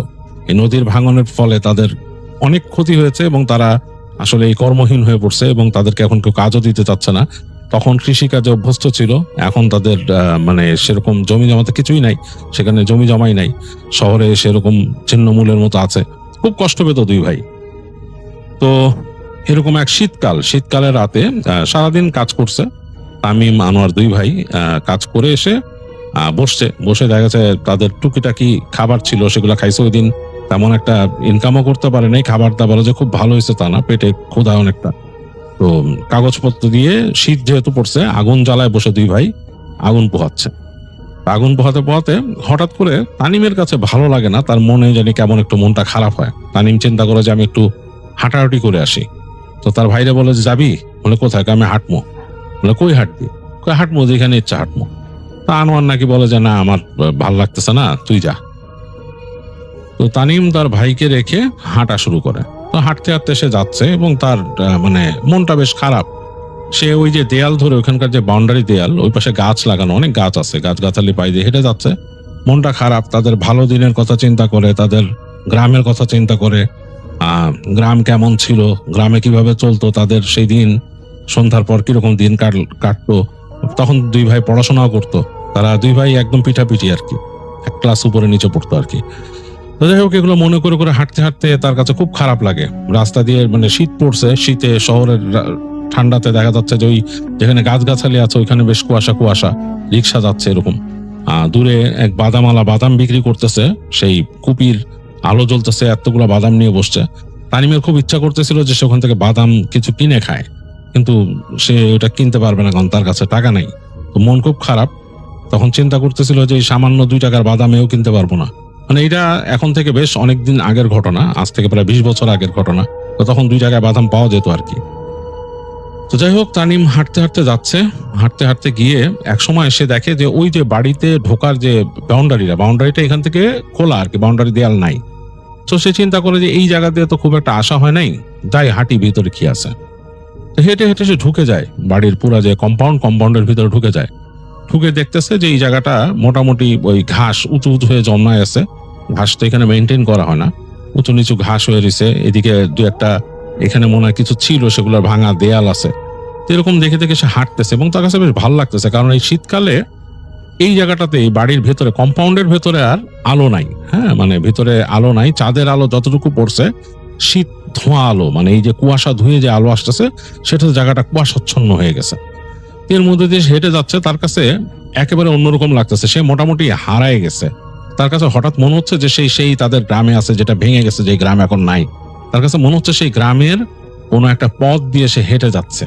সে অনেকটা হারায় গেছে, মানে আসলে তার এই মানে মন খারাপ থেকে তাকে অন্য একটা জগতে নিয়ে গেছে।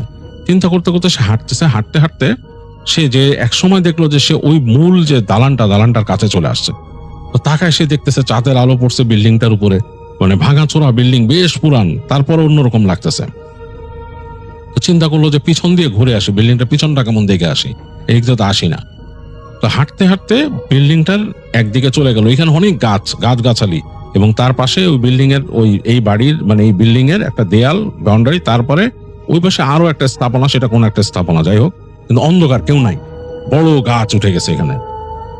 তো তানিম কি মনে করে হেঁটে ঢুকলো এখানে। সে তো গ্রামের ছেলে, সে ভয় পায় না, সে হেঁটে ওই যে ওই গাছগাছালির ওদিক দিয়ে যাচ্ছে আর কি পিছনে। তো যখন ওইতে যাচ্ছে সে দেখলো যে খুব সুন্দর ঘ্রাণ আসতেছে খাবারের, মনে হচ্ছে যে কেউ মানে খুব মানে মজা করে বিরিয়ানি রান্না করতেছে, যে ড্যাক বসা বিরিয়ানি রান্না করে কোন অনুষ্ঠান হলে যেরকম সেরকম এই জায়গায়। তো তানিমের কাছে অবাক লাগলো যে এখানে রাত্রেবেলা এত বিরিয়ানি কে পাকাইতেছে, মানে এত সুন্দর ঘ্রাণ আসতেছে, মনে হচ্ছে যে ওরসের খাবার যেরকম রান্না হয় সেরকম। তো তানিম আস্তে আস্তে হেঁটে হেঁটে যাচ্ছে, মানে খুব আগ্রহ বসে কি ব্যাপার এখানে। তো সে হেঁটে যে যখন নাকি ওই বিল্ডিংটার ওই গাছগাছালি রিসাইড দিয়ে পার হয়ে বিল্ডিং এর মূল বিল্ডিং এর পেছনের অংশে আসলো, তো ওইখানে দেখলো যে একটা ফাঁকা জায়গা। সেই ফাঁকা জায়গাটার মধ্যে অনেকগুলো ড্যাগ, মানে খাবারের ড্যাগ, সেগুলো রান্না হয়েছে রাখা, ওটা নিচে মনে হয় কয়লা দিয়ে গরম করতেছে। আগুন কিন্তু জ্বলতেছে না দাউ দাউ করে, কয়লা দিয়ে জ্বলতেছে, মানে সে কয়লাতে গরম হচ্ছে। একজন সাদা আলখাল্লা পরা মানুষ, মানে আলখাল্লা পরা, আরবরা যেরকম আলখাল্লা পরে সেরকম আলখাল্লা পরা, এবং মাথার মধ্যে ওরকম কাপড় দিয়ে আটকানো, মানে মাথাটা ঢাকা। সে একটা বড় এরকম চামচ দিয়ে আস্তে করে ওই খাবারের যেই ড্যাগটা এই পাশে গরম হয়েছে নতুন, সেটাকে নাড়তেছে এরকম। আর সে তাকায় দেখলো তার থেকে অনেক সামনে, মানে এখানে তো মিনিমাম 7-8টা ড্যাগ এরকম রাখা, তার থেকে অনেক সামনে ওই রাস্তা চিকন দিয়ে, মানে পাশে একটা চিকন রাস্তা বের হয়ে গেছে। ওদিক দিয়ে হেঁটে গেলে ওই পাশেও কিন্তু কেউ নাই, ওই পাশে মনে হচ্ছে যে একটা নিচু জায়গা আর কি বেশ। ওইখানে সে দেখতে পাচ্ছে যে অনেকগুলো মানুষ বসে, একই রকম এরকম আলখাল্লা পরা বসে আছে ওইখানে, এবং তাদের সামনে মনে হচ্ছে একটা দস্তরখান বিছানো, মানে খাবার দিবে এরকম। তো সে চিন্তা করলো যে আমি কি ওখানে যাব, যে আমি এখানে বসবো চুপচাপ যদি খেয়ে নিতে পারি। তো তখন তার কাছে তার ভাই আনোয়ারের কথা মনে হলো যে আমি যদি এখানে বসে খেয়ে নেই, আনোয়ার কি করবে, আর আনোয়ারে এখন ডেকে আনার মতো তো অবস্থা নাই। এখানে তো মনে হচ্ছে তারা খাবারের জন্য বসছে, কি কি খাওয়াইতেছে সে চিন্তা করতেছে, এরকম যে অনেক সময় আছে না দরিদ্র মানুষকে খাবার দেয়। তো তখন তো সে আবার চিন্তা করতেছে যে এত দামি খাবার দরিদ্রদেরকে খাওয়াবে, এটা তো ঘ্রাণ শুনে আমারই হয়েছে, আমি কোনো হোটেলে এত সুন্দর ঘ্রাণ পাই না। তো যাই হোক, তানিম কি করলো, আস্তে আস্তে এই পাশে হেঁটে হেঁটে যাচ্ছে। সে মানে এই পাশে যে দেয়ালটা ছিল, দেয়ালের পাশ দিয়ে হেঁটে হেঁটে যাচ্ছে, গাছের নিচ দিয়ে তাকাচ্ছে ওই লোকটার দিকে যে নাড়তেছে। তার চেহারা ভালো দেখা যাচ্ছে না, বেশ লম্বা, লোকটাকে দেখে মনে হয় 6 ফিট 6.5 ফিট উচ্চতা, মানে বেশ লম্বা এরকম, সে নাড়তেছে। তো তানিম হাঁটতে হাঁটতে আস্তে করে লোকটাকে পার হয়ে সোজা চলে গেল। সোজা গিয়ে সে ওই যে নিচু জায়গা যেখানে মানুষ বসে আছে দেখছে, সে ওই জায়গা দিয়ে এলো। এখন তো দূর থেকে মানে মানুষগুলোকে মনে হয়েছিল যে অনেক ছোট ছোট, এখন মানুষগুলোকে দেখা যাচ্ছে বেশ বড়। সে বুঝতে পারছে যে এই মানুষগুলো বেশ উচ্চতা ভালো। তো সে চিন্তা করতেছে, এবং সবাই আলখাল্লা পরা। তখন ভাবলো যে আমি যে এদের পাশে কিভাবে বসবো, এরা তো নিশ্চয়ই মানে মনে হইতেছে যে কোনো একটা মানে তারা হয়তো কোনো একটা দাওয়াতে আসছে বা কিছু, তাদের কোনো এখানে একটা অনুষ্ঠান আছে, এর জন্য এদের পাশে আমার বসার কোনো উপায় নাই। তারপরও সে হাঁটতে হাঁটতে আরো কিউরিয়াস হয়ে কাছে গেল, ওই নিচু অংশটার কাছে গেছে। শীত বেশ জেগে পড়ছে, এই জায়গাটা বেশ ঠান্ডা, কাঁপুনি লেগে গেছে। মানে তানিমের শরীরে কিন্তু একটা সোয়েটার পরা, কিন্তু সেই সোয়েটারটা পুরানো, শীত ভালো মানতেছে না, সে এরকম কাঁপতেছে, থরথর করে কাঁপতেছে। কাঁপতে কাঁপতে সে একটা গাছের ফাঁকে দিয়ে দেখলো, একটা গাছের ফাঁকে যে দাঁড়াইলো, সেখান থেকে তাকায় সে দেখতেছে যে মানুষগুলো বসে আছে, মানে ওই জায়গাটা একটু নিচু আর কি, সামনে দস্তরখান বিছানো, আর ওই কর্নারে মনে হচ্ছে যে একটা রাখা, মানে হারিকেনের মতো রাখা, আলো ছড়াচ্ছে। আর এই কর্নারে এই দুইটা আলোতেই মোটামুটি হালকা দেখা যাচ্ছে এই জায়গাটা। আকাশে চাঁদ আছে, মেঘে ঢাকা চাঁদ হালকা হালকা আলো ফেলতেছে। তো তানিমের কাছে অবাক লাগলো, এই অল্প আলোতে এরা কি খাবে এখানে বসে। তো তারপর সে দেখলো যে ওখান থেকে আরো 2জন এরকম লম্বা লম্বা মানুষ ড্যাগ নিয়ে আসতেছে, মানে ওই যে ডেকচি যেটা আছে সেটাকে এরকম করে লাঠি দিয়ে বাঁধা অবস্থায় নিয়ে আসতেছে, এনে ওই নিচু জায়গার সামনে রাখলো এবং সেখান থেকে ডেকচির মানে মুখ খোলা হলো, ঢাকনা খোলা হলো, একেবারে অসাধারণ ঘ্রাণে ছড়িয়ে গেল চারিদিক। আর সেই খাবার তারপর বেড়ে বেড়ে দেওয়া হচ্ছে এই মানুষগুলারে। তো তানিম খুব অবাক হয়ে একটা জিনিস খেয়াল করলো, সে এই যে যারা এখানে খাবার দিচ্ছে বা খাবার যারা খেতে বসছে তাদের কারো চেহারা সে বুঝতে পারছে না। চেহারাটা তার কাছে মনে হচ্ছে অস্পষ্ট, মনে হচ্ছে ধোঁয়াটে, ব্লার হয়ে গেলে যেরকম সেরকম। অবাক হয়ে গেল সে, মানে মানে তানিমের মাথা কাজ করতেছে না যে এরকম কিভাবে হয়। সে এই গাছের ফাঁক দিয়ে আরো সামনে যাওয়ার চেষ্টা করলো। সে মোটামুটি বেশ খানিকটা কাছে চলে গেছে, প্রায় ওই মানুষগুলোর থেকে প্রায় তার দূরত্ব তখন 20 ফিটের মতো। এখনো সে কারোর চেহারা দেখতে পাচ্ছে না। তার কাছে মনে হচ্ছে মুখের জায়গাটা ধোঁয়াশে লাগতেছে তার কাছে, মানে ধোঁয়াটে মুখ, মানে মুখ ক্লিয়ার না। তখন তার ভয় লাগলো আর চিন্তা করলো এই মানুষগুলা সবগুলার হাইট একই রকম কিভাবে, এত মানে এত সুন্দর স্মেলের খাবার সার্ভ করতেছে এই জায়গায়, অন্ধকারে বসে কেন খাবে? তার কাছে ভয় লাগলো। তো সে ভয়ে সে পিছায় যেতে গেছিল আর কি। তো ভয় পেয়েছে, কারণ দূরত্ব তো কাছাকাছি তার সাথে। পিছাতে পড়ে গেছে সে, ধপ করে পড়ছে যে জায়গায়, ওই জায়গায় ঘাস টাস শুকনা পাতা ছিল, বেশ শব্দ হয়েছে। তো সে খেয়াল করলো যে মানুষগুলা মনে হলো তার দিকে তাকাইলো কয়েকজন এই পাশ থেকে। সে অবাক হয়ে দেখলো যে কারো চেহারা দেখা যাচ্ছে না, চেহারার জায়গাটা ধোঁয়াটে।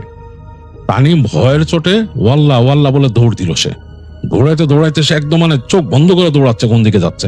তো যে সে দেখলো যে ওই জায়গায় একটা দেয়াল পাইছে সে, তো খুব দ্রুত লাফ দিয়ে সে দেয়ালের উপর ধরে কোনো মতে হাঁচড়ে পাশে দেয়ালের ওই পারে চলে গেল।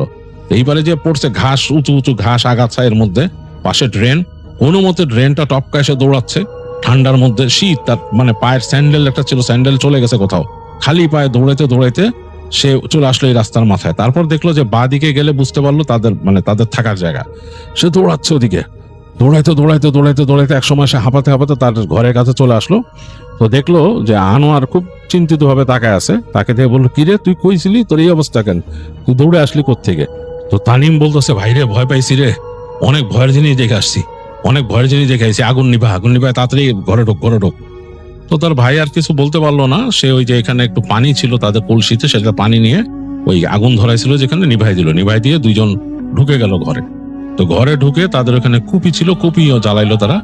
কুপি জ্বালায় জিজ্ঞেস করতেছে আনোয়ার, কি রে, কি অবস্থা তোর? তুই তো এখন মানে এই ঠান্ডার মধ্যে ঘেমে গেছিস একদম। মানে এদিকে আনোয়ার কিন্তু গায়ের মধ্যে একটা কাঁথা দিয়ে নিছে, দিয়ে বলছে তুই তো ঠান্ডায় ঘেমে গেছিস একবারে।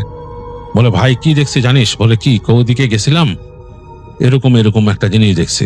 তো তার ভাই বলে, এরকম যাইস না, তোরা না করছি, ওদিকে যাইস না। আর মানুষজন আমাদের ওই জায়গায় যাওয়াটা পছন্দ করে না, যাইস না, চুপচাপ শুয়ে পড় এখন। তো তোর কি খিদা লাগছে বেশি? ঘ্রাণ পেয়ে মনে হচ্ছে তোর খুব লোভ লাগছে। তো চুপ করে আসছে তানিম।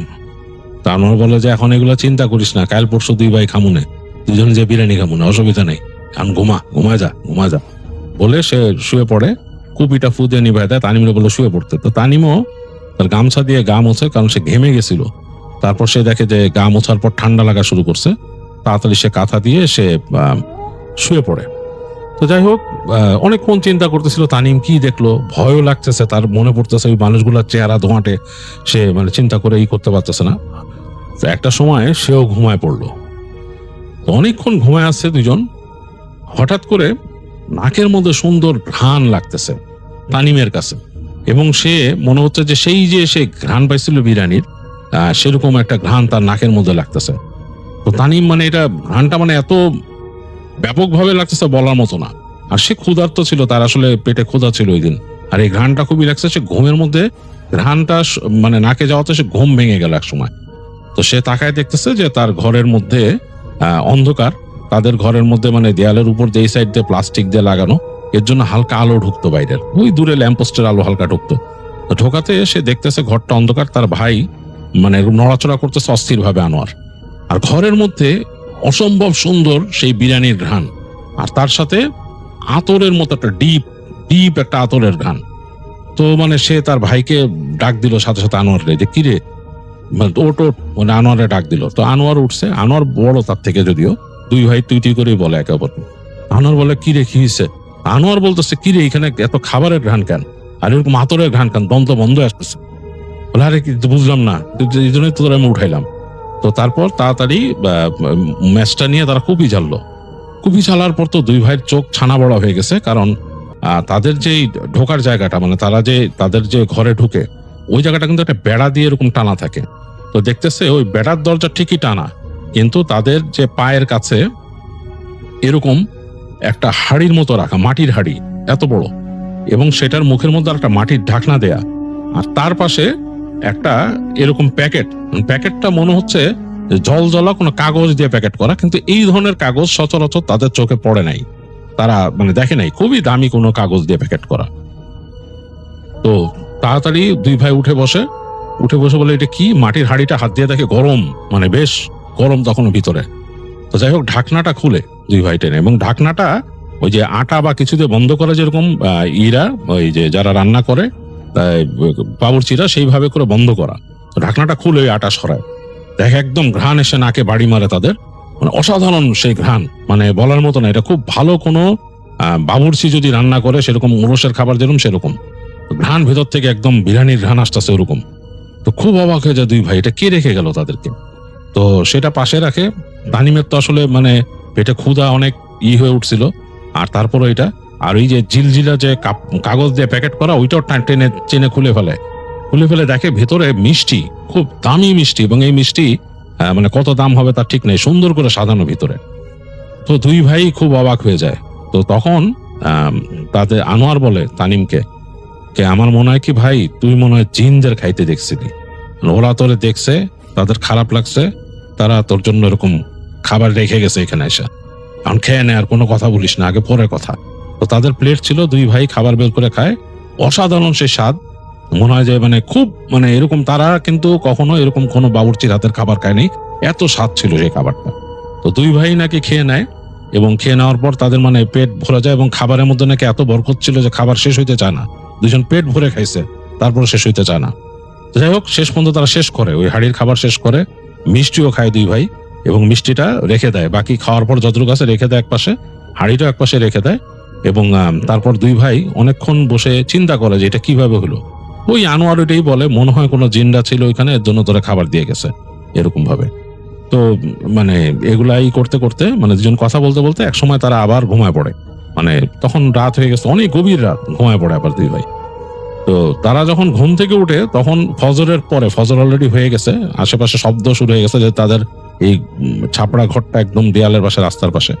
তো ওঠার পরে তারা দেখে যে অলরেডি আলো ঢুকতেছে ঘরে।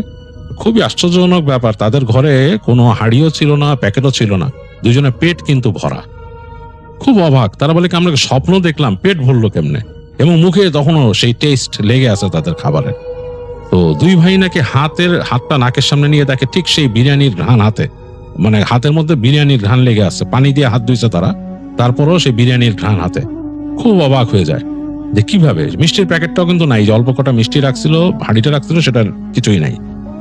তো এইটা ছিল তাদের দুই ভাইয়ের একটা আশ্চর্যজনক জিনিস। এবং এরপর নাকি মাঝে মাঝেই তানিম ওখানে ঘোরাঘুরি করতো, যে এরকম ভাবে তাকে মানে জিনরা কিছু দিয়ে যায় নাকি খাওয়ার জন্য। তো সেরকম আর কিছু সে পায় নাই, ওই দিনই তার এটাই ছিল। ওই বাড়ির মধ্যে আর সাহস করে ঢুকে নাই তারা, কারণ এটাতে পরে কি হয় না কি মানে সমস্যা হয় কিনা কে জানে। কিন্তু ওইটা ছিল তাদের একটা অন্যরকম এক্সপিরিয়েন্স, এবং সেরকম স্বাদের খাবার নাকি দুই ভাইয়ের কেউই আর কখনো পায় নাই, কত জায়গায় খাবার খাইছে ওরকম আর পায় নাই। তো এই ছিল রাসেলের শেয়ার করা ঘটনা, রাসেলের বন্ধু তার কাছে শেয়ার করছে, এটা তাদের এলাকার, তাদের যে এলাকা সেখানকার একটা ঘটনা। আর আমার কাছে বেশ ইন্টারেস্টিং লাগছে, বেশ ভালো লাগছে। এরকম কিন্তু আমি শুনছি অনেকের কাছে যে এরকম অনেকেই জিনদের আনা খাবার খাইছেন, অনেকেই বলে এরকম। আমি কিন্তু শুনছি অনেকের কাছে এরকম শোনা যায়।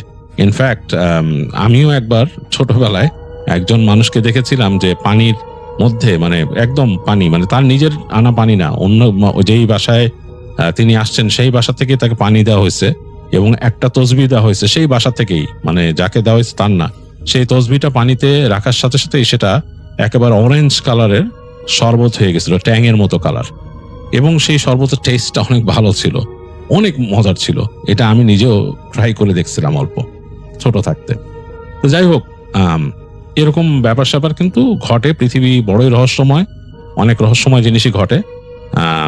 আমার কাছে বেশ ভালো লেগেছে। আপনাদের কাছে যদি এই ধরনের কোনো ঘটনা থাকে অবশ্যই আমাদের কাছে শেয়ার করে।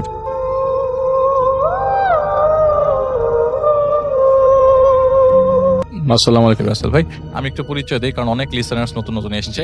আমার নাম ডক্টর আলী। তো আজকে যে ঘটনাটা নিয়ে আসছি, তো তার মামার নাম হচ্ছে মামুন, এবং ওই লোকটা ছিল প্রচন্ড রকমের উৎসুক এবং চঞ্চল প্রকৃতির। তিনি প্রাপ্তবয়স্ক হওয়ার পর থেকেই সবসময় চেয়েছিল যে অদৃশ্য কিছু যে শক্তি আছে সেটা নিজের বশে রাখতে, কারণ তিনি মাঝে মাঝে বিভিন্ন জায়গায় অশরীরী কিছু উপস্থিত অনুভব করতে পারত। তিনি ইন্টারনেট থেকে ঘাটাঘাটি করে জানতে পারে যারা এমন অনুভূতির অধিকারী তারা স্পেশাল হয়ে থাকে, আর তারা চাইলে মেডিটেশন করে অন্য মাত্রায় তাদের ক্ষমতাকে নিয়ে যেতে পারে। অনেক দিনের রিসার্চের পর তিনি ঠিক করেন তিনি হাসিল করবেন অদৃশ্য শক্তিকে।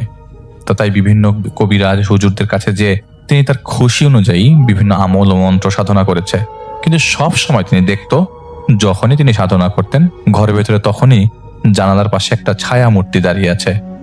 যার যদি খোলা আসমানের নিচে সাধনা করত তখন দেখতো একটা ছায়া দূরে দাঁড়িয়ে আছে। তবে এভাবে চলতে থাকার কারণে তার এই ছায়াকে হাসিল করার তাড়না পেয়ে বসে। তাই তিনি এমন কাউকে খুঁজছিল যে তাকে সাহায্য করবে। এই ছায়া যেটা তার কাছে আসে কিন্তু দূরে দাঁড়িয়ে থাকে, তাকে বশ করে কাছে আনতে হবে। অনেক খোঁজে তিনি একজন লোকের খোঁজ পান। তিনি সুন্দরবনের আশেপাশের কোনো এক এলাকায় বসবাস করত। তো মামুন যখন সেই লোকের কাছে এসে হেল্প চায় তখন সেই লোক শুরুতেই মানা করে দেয়। এরপরও মামুন বেশ কয়েকদিন জোরাজুরি করে অনুনয় করে পরে তাকে রাজি করে। তো সেই কবিরাজ মামুন সাহেবকে বলে, ভালো করে বোঝায় যদি নিয়ম ভঙ্গ করে তবে মামুনের বড় ধরনের ক্ষতি হতে পারে। কিন্তু মামুন তাড়নার কারণে এতটাই ব্যাকুল ছিল যে আসন্ন বিপদ সে অগ্রাহ্য করে সেই কবিরাজকে বলে নিয়ম কানুন শিখায় দেন। তো সেই কবিরাজ তাকে বলে এই সাধনা ওকে করতে হলে জঙ্গলে এক টানা 11 দিন থাকতে হবে। তো মামুন রাজি হয়ে যায়। তো সেই কবিরাজ মামুনকে 1 বস্তা লবণ এবং 11 দিনের জন্য কিছু শুকনা খাবার আর জঙ্গলে থাকার জন্য ছোট্ট তাঁবুর ব্যবস্থা করতে বলে। তো সেগুলা নিয়ে মামুন এবং সেই কবিরাজ তার বাড়ি থেকে প্রায় 1 কিলোমিটার দূরে একটা জঙ্গলে যায়। সেখানে একটা জায়গায় মামুনকে বসায় এবং খাবার ও জিনিসপত্র, তাঁবু এগুলোর উপর কিছু মন্ত্র পড়ে ফু দেয় সেই কবিরাজ। এরপর উচ্চ শব্দে একটা মন্ত্র পড়তে পড়তে সে 1 বস্তা লবণ থেকে লবণ নিয়ে একটা বিশাল বড় গোলাকার সীমানা তৈরি করে, যার ভেতরে মামুন বসা ছিল। সে সীমানার কাছাকাছি আরেকটা গোলাকার বৃত্ত তৈরি করে। সীমানা তৈরি করে সেই কবিরাজ বলে, এই যে বন্ধনী 2টা আমি করে দিলাম, এর মধ্যে এখন যেই বন্ধনীর মধ্যে তুমি আছো ওই বন্ধনীতে তুমি দিনের বেলায় থাকবা। তো যা যা করার এই বন্ধনীর মধ্যেই তুমি করবা, এই সার্কেলের বাইরে যাবা না।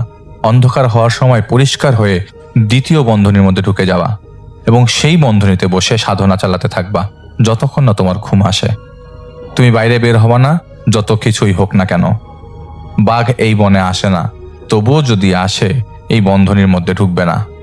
যতই মায়া দেখাক তোমাকে, তুমি ভুলেও এই বন্ধনীর বাইরে রাতে বের হবা না। তো মামুন এরপর সব নিয়ম কানুন বুঝে নিয়ে সাধনা শুরু করার প্রস্তুতি করে এবং সেই কবিরাজ সেখান থেকে চলে যায়। প্রচন্ড উৎসাহ ছিল মামুনের মধ্যে, কিন্তু ধীরে ধীরে সেই উৎসাহ ভয়ে রূপান্তরিত হতে থাকে, কারণ বিশাল বনে একা একজন শহুরে মানুষ ভয় পাবেই। সেই ভয় নিয়ে মামুন প্রথম রাত পার করে। পোকামাকড়, পাখি, প্রাণীর ডাক শুনে এবং অনেক আতঙ্ক নিয়ে সাধনা করতে করতে ঘুমিয়ে যায়।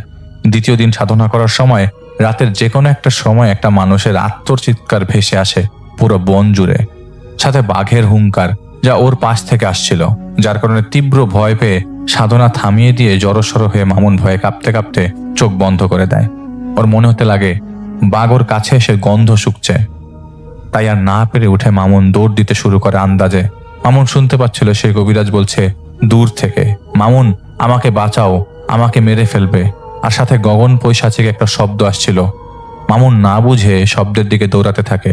আর কিছু দূর যাওয়ার পর সে দেখতে পায় সেই কবিরাজ দাঁড়ানো অবস্থায় তার পিছনে বিশাল আকারে কালো একটা জীব দাঁড়িয়ে আছে, আর সেই জীব পেছন থেকে তার হাত দিয়ে কবিরাজের গলাটা খুবলে নিয়ে যায় আর টেনে হিচড়ে আলাদা করে মামুনের সামনেই 2 গাছের ডালে ঝুলিয়ে দিয়ে 1 গাছের আড়াল থেকে বেরিয়ে এসে দাঁড়ায় মামুনের সামনে।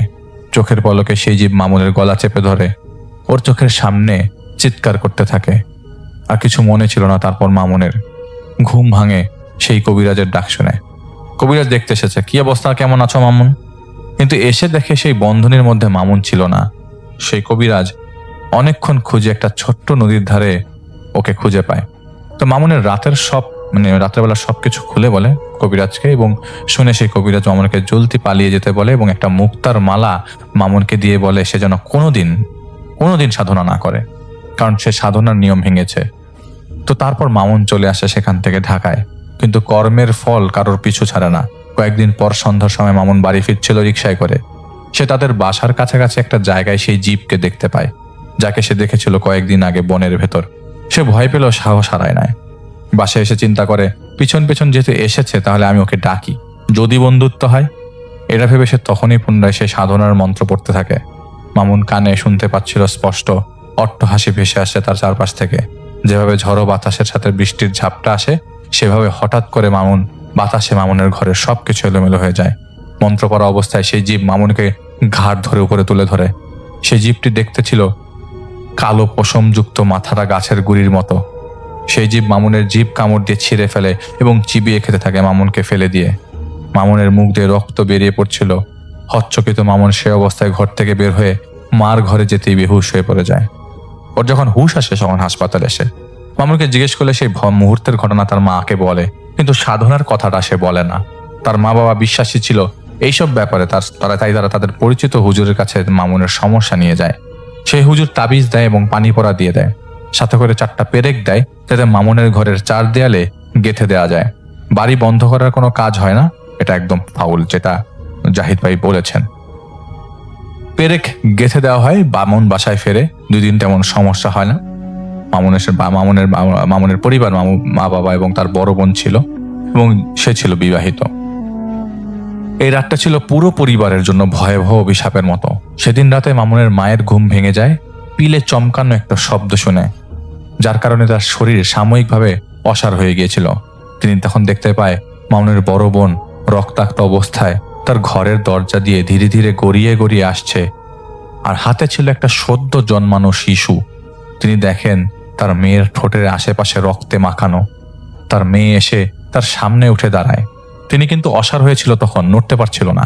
তিনি দেখেন তার মেয়ে সেই সদ্য জন্মানো শিশুটিকে 2 হাত দিয়ে উঁচু করে ধরে মুচকি হাসতে হাসতে বাচ্চাটার পেটে হা করে কামড় দিয়ে খুবলে নিয়ে সে অংশটা চিবিয়ে খাওয়া শুরু করে দেয়। বাচ্চাটার শরীর থেকে রক্ত বেয়ে বেয়ে মামুনের মায়ের চেহারার উপরে পড়ে। মৃত্যু যন্ত্রণায় ছটফট করছিল সেই শিশুটা, কিন্তু তার মেয়ে বিভৎসভাবে খুবলে খুবলে নিঃশব্দভাবে সেই শরীরটাকে ছিন্ন ভিন্ন করে ফেলছিল। সেই আত খাওয়া শিশুটির শরীর ফেলে দিয়ে ওর মায়ের গলা চেপে ধরে তার মেয়েরূপী সে শয়তান। এরপর তার আর কিছু মনে ছিল না। সেই রাতেই মামুনের বাবা ঘুম ভেঙে যায় মামুনের ডাকে। তিনি দেখতে পায় মামুন তাকে ডাকছে। তিনি তার স্ত্রীকে পাশ কাটিয়ে বিছানার নিচে নামার সময় দেখেন তার স্ত্রী কেমন এলোমেলো হয়ে শুয়ে আছে। তিনি তো জানতেন না আসলে কি হয়েছিল তার সাথে একটু আগে। তিনি বিছানা থেকে নামার সাথে সাথেই বিছানার নিচ থেকে কেউ তার পা ধরে টান দেয়, যার কারণে তিনি সরাসরি নিচে পড়ে যায় এবং তার নাক ভেঙে যায়। তিনি সেই সময় কিন্তু কিছুই বুঝতে পারছিলেন না তাকে কোথায় নিয়ে যাওয়া হয়েছে বা কোথায় নিয়ে আসা হয়েছে। ব্যথায় কাতর অবস্থায় তিনি মামুনের মাকে ডাকছিলেন। তখন তিনি মামুনের মায়ের ডাক শুনতে পায়, আমাকে বাঁচান, আমাকে বাঁচান। তিনি চোখ খুলে দেখতে পায় অচেনা একটা ঘর, লাল ডিম লাইট জ্বলছে। তার সামনে গরুর কাটা অংশগুলো যেভাবে কসাইখানায় ঝুলে থাকে সেভাবেই অনেকগুলো মাংস ঝুলে আছে। তিনি বুঝতে পারেন এটা কসাইখানা, আর ঝোলানো মাংসগুলোর পেছনে ধস্তাধস্তির শব্দ আসছে। তিনি নাকের ব্যথা নিয়ে অনেক সাহস করে ডান দিক দিয়ে উকি দিয়ে দেখতে পায় তার স্ত্রীকে কালো একটা পশুর মতো দেখতে বিশাল একজন মানুষের মতো হাত পা বেঁধে ফেলেছে। সেখানে জবাই হয়। তিনি দৌড় দিয়ে তার কাছে যেতে চাইলেও তিনি নড়াচড়া করতে পারছিলেন না। তিনি দেখে সেই কালো মানুষের মতো পশুটি তার স্ত্রী গলা কেটে হত্যা করে ফেলেছে তার সামনেই। তার স্ত্রী যন্ত্রণায় কাতরাতে কাতরে মারা যায়। সে পশু 2 হাত দিয়ে টেনে হিচড়ে বিভৎস হয়ে তার স্ত্রীকে ছিঁড়ে 2 ভাগ করে ফেলে। এরপর তার দিকে রাগ নিয়ে ছুটে এসে একটা লাথি মারে তার খুরের মতো শক্ত দিয়ে তার চেহারায়। আর কিছু মনে ছিল না মামুনের বাবার। সেদিন রাতেই মামুনের বোনের ঘুম ভেঙে যায় এবং পেটের উপর ছোট্ট একটা হাতের পরশে। তিনি ঘুম থেকে উঠে দেখে, কিন্তু বারবার ছোট বাচ্চাদের হাতের স্পর্শ পাচ্ছিল। তিনি হয়তো কাপড়ের নিচে কিছু ঢুকে গেছে, এটা মনে করে কাপড় সরাতে যাবে, সেই সময় তিনি তার ঘরে এবার ছোট্ট হাতের স্পর্শ পাচ্ছিল। আর একটা শব্দ হলো টুক করে, যে শব্দটা আমরা মুখের ভেতর জীব উল্টিয়ে করতে পারি সেরকম। আমি একটু শব্দটা করে আপনাদের শোনাতে চাই। এরকম তিনি ঘুরে তাকানোর পর দেখতে পেলেন পচে যাওয়া একটা ভ্রূণ শিশু তার পেছনে দাঁড়িয়ে আছে, যার পা প্রায় 2 ফিটের মতো। এমনটা দেখে তিনি লাফ দিয়ে মশারি জড়িয়ে পড়ে যান। তখন তিনি দেখতে পান তার স্বামী ঘরে ঢুকে সেই পচে যাওয়া ভ্রূণ শিশুটাকে ধরে তার সামনে বসে খিলখিল করে হাসতে শুরু করে। মামুনের বোন দেখতে পায় তার স্বামী খুঁটিয়ে খুঁটিয়ে সেই শিশুটির শরীর থেকে চামড়া টেনে তুলছে হাত দিয়ে। হঠাৎ তার স্বামী সেই বাচ্চাটিকে দেয়ালে ছুঁড়ে মেরে ফ্লোরে হাঁটু ভর দিয়ে বসে তার মাথা দিয়ে নিজেই দ্রুত বেগে ফ্লোরের একটার পর একটা বাড়ি মেরে যেতে লাগলো নিজেকে নিজেই। কিছুই করতে পারছিল না মামুনের বোন, কারণ তিনি অসাড় হয়ে গেছেন। একসময় একটা গ্লাস ভাঙার শব্দ হয়, তখন তিনি দেখেন তার স্বামীর মাথা ফেটে কয়েক টুকরা আর এদিক ওদিক ছড়িয়ে আছে। কিছু দূরে তার ব্রেইন এবং রক্তগুলো ছড়িয়ে আছে। আর তখনই কোথা থেকে একটা জানোয়ারের মতো দেখতে মানুষ হুড়মুড় করে তার স্বামীর উপর এসে পড়ে এবং বড় বড় জিভ করে ছড়িয়ে থাকা রক্তগুলো খেতে থাকে। এগুলো দেখার পর মামুনের বোনের কিছুই মনে ছিল না। এরপরে তাদের সবার সকালে ঘুম ভেঙে যায় স্বাভাবিকভাবেই, আর তাদের সবার কাছে মনে হতে লাগলো রাতে যা যা দেখেছে তারা তা ছিল স্বপ্নের মতো। দ্বিধার মধ্যে ছিল তারা, কিন্তু একজন আরেকজনকে বলেননি রাতে তাদের সাথে ঘটনাগুলো কি ঘটেছে। স্বপ্ন মনে করে এগিয়ে যায় তারা। সকালে নাস্তার জন্য বারবার ডাকার পরেও মামুনের সাড়া না পেয়ে ওর ঘরে ওর মা যে দেখতে পায় জানালার সাথে মামুন ঝুলে আছে জ্ঞান হারানো অবস্থায়। শরীরে কোনো কাপড় ছিল না, হাত পা সব জানালার গ্রিলে বাঁধা ছিল তাজা নারিকেলের পাতা দিয়ে। মামুনের মায়ের ভয়ার্ত চিৎকার, তার বোন এবং বাবা সেখানে এসে মামুনকে উদ্ধার করে পানি ছিটিয়ে হুঁশ আনে। মামুনকে জিজ্ঞাসা করা হয় কি হয়েছিল, কিন্তু মামুন কথা বলতে পারছিল না। এমন অবস্থায় সেদিন দুপুরেই কাকরাইল এলাকার এক হুজুরের কাছে মামুনকে নিয়ে যায় সবাই। সেখানে সেই হুজুরকে তাদের সাথে রাতে ঘটা ঘটনা খুলে বলেন। মামুনকে নারিকেল পাতা দিয়ে জানালায় বেঁধে রাখার কথা বলেন। তিনি মামুনকে দেখেন, এরপর হুজুর বলেন মামুনের জিভ ভারী করে দিয়েছে, তাই সে জিভ নাড়াতে পারছে না, কথা বলতে পারছে না। তখন সেই হুজুর একটা মিষ্টি এবং কিছু জমজমের পানি মামুনকে খাইয়ে দিয়ে ঝাড়ফুঁক করে। প্রায় 1 ঘন্টা পর মামুন কথা বলার মতো অবস্থায় আসে। তার কাছে সেই হুজুর সরাসরি মামুনকে বলে, সত্য বলো, কি এমন করেছো যার জন্য তুমি আর তোমার পরিবার এখন বিপদগ্রস্ত? তখন মামুন বলে দেয় জঙ্গলের সাধনার কথা। এরপর হুজুর জানতে চান কি হয়েছিল রাতের বেলা। মামুন বলে রাতের 3টার সময় ওর ঘুম ভেঙে যায়। সেই কবিরাজের ডাক শুনে সে উঠে দেখতে পায় সেই বনের মধ্যে চলে এসেছে, যেই বনে সে সাধনা করত। মামুন বাঁচা আমাকে, এটা সে শুনতে পাচ্ছিল দূর থেকে ভেসে আসছে। কোনো উপায় না পেয়ে মামুন দৌড় দিতে থাকে যেদিক দিয়ে শব্দ আসছিল সেদিকটায়। হঠাৎ সে দেখতে পায় সেই জীবকে, যাকে সে বারবার দেখছিল, বিশাল আকারে কালো পশমযুক্ত মানুষের মতো, কিন্তু মাথাটা গাছের গুড়ির মতো। মামুন দেখতে পায় সেই কবিরাজকে 2টি গাছের সাথে 2 হাতে কিছু দিয়ে বেঁধে ঝুলিয়ে রেখেছে। পুরো শরীর খুবলে নিয়েছে, টপ করে রক্ত ঝরছে।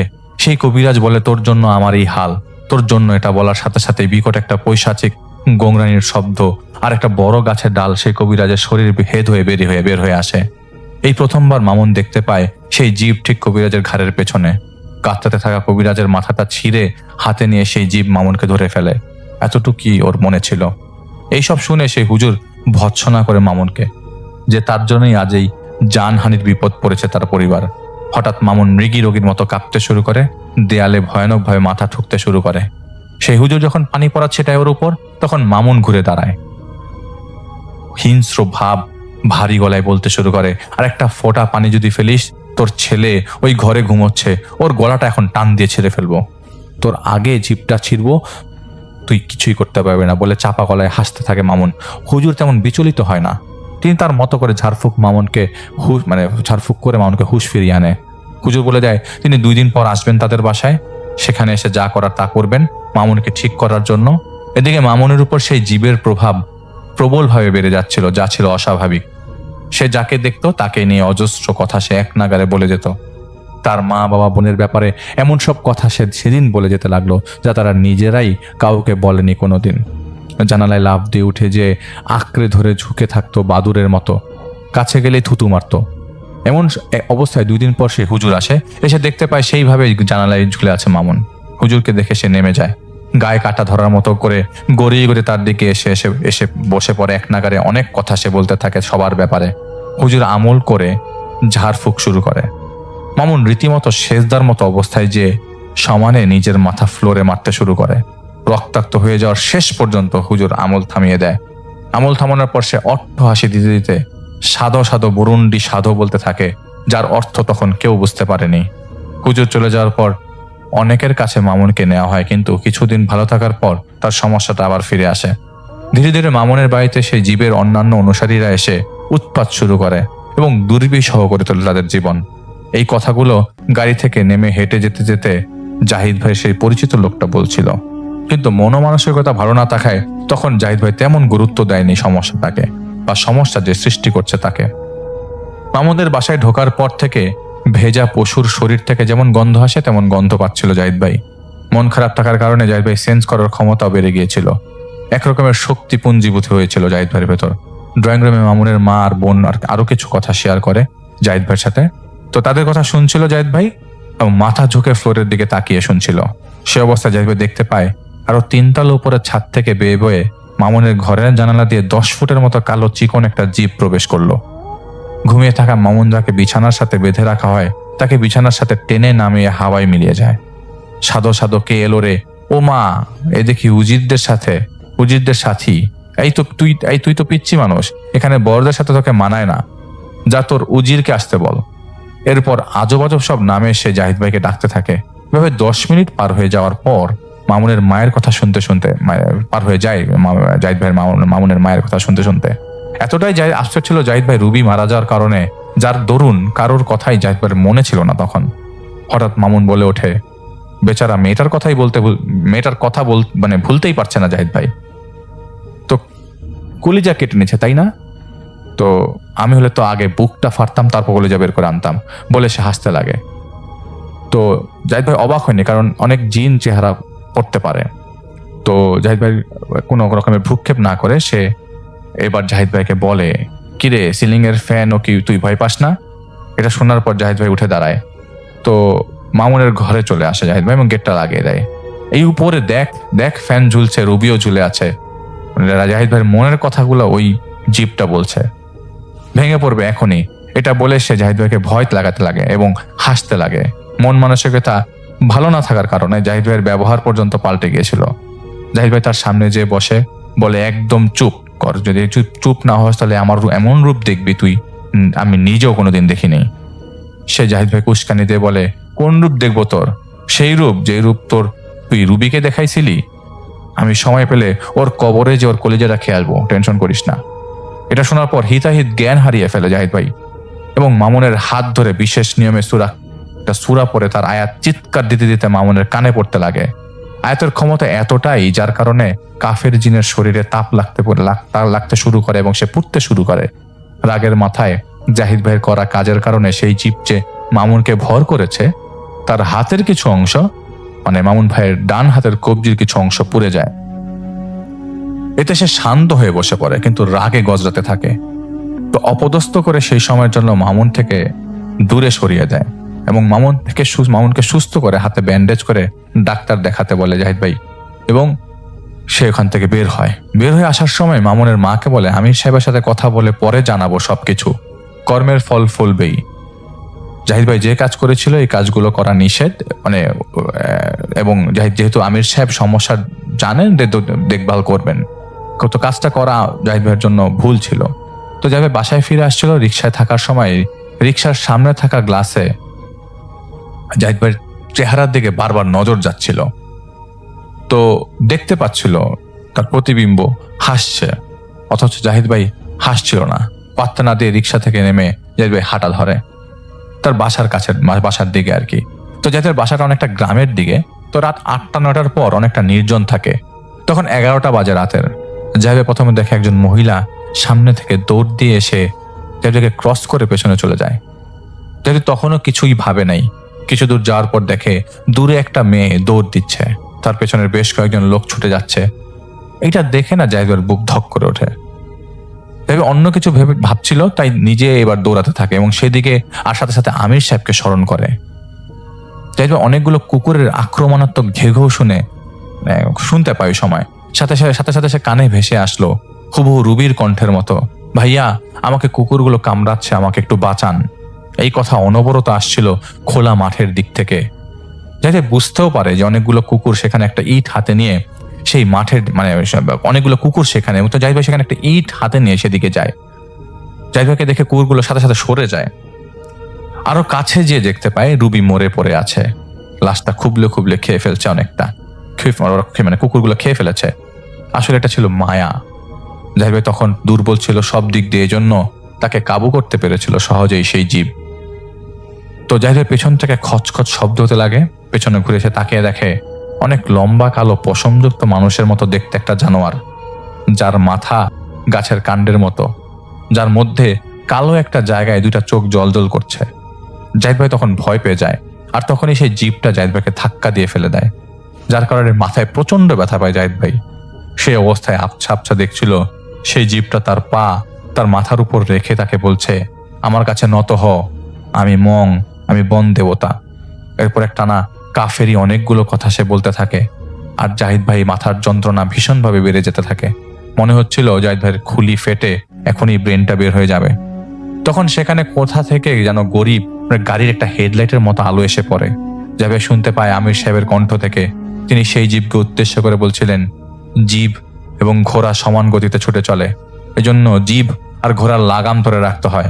যদি লাগাম ছুটে যায় তবে উভয়ের সওয়ারকারীকে পড়ে যেতে হয়, বিতাড়িত হয়, হও নেলে পস্তাতে হবে।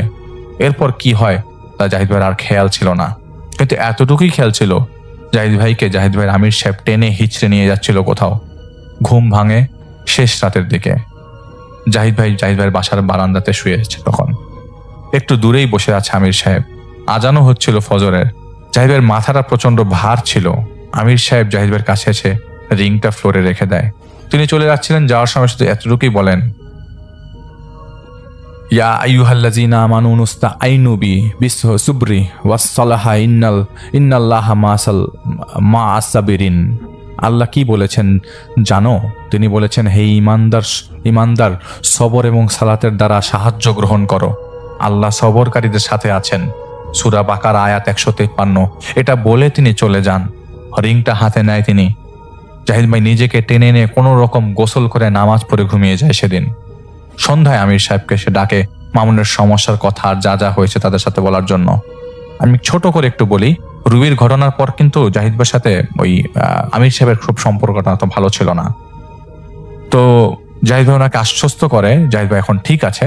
তখন তিনি বলেন মামুনের উপর মংয়ের উপর প্রভাব পড়েছে, কিছু পাওয়ার তাড়নার কারণে সেই মংকে ডেকেছে। এই মং থাকে আসামের মায়াং এলাকায়, আশেপাশে কোথাও। তারপর আমির সাহেব জাহিদ ভাইকে কিছু নিয়ম শিখে দেয়, বলে যে 2 দিন রোজা রেখে তার পরের দিন তিনি সহ যাবেন মামুনদের বাসায়, কিছু কাজ করে দেবেন, ধীরে ধীরে মংয়ের প্রভাব সরতে থাকবে।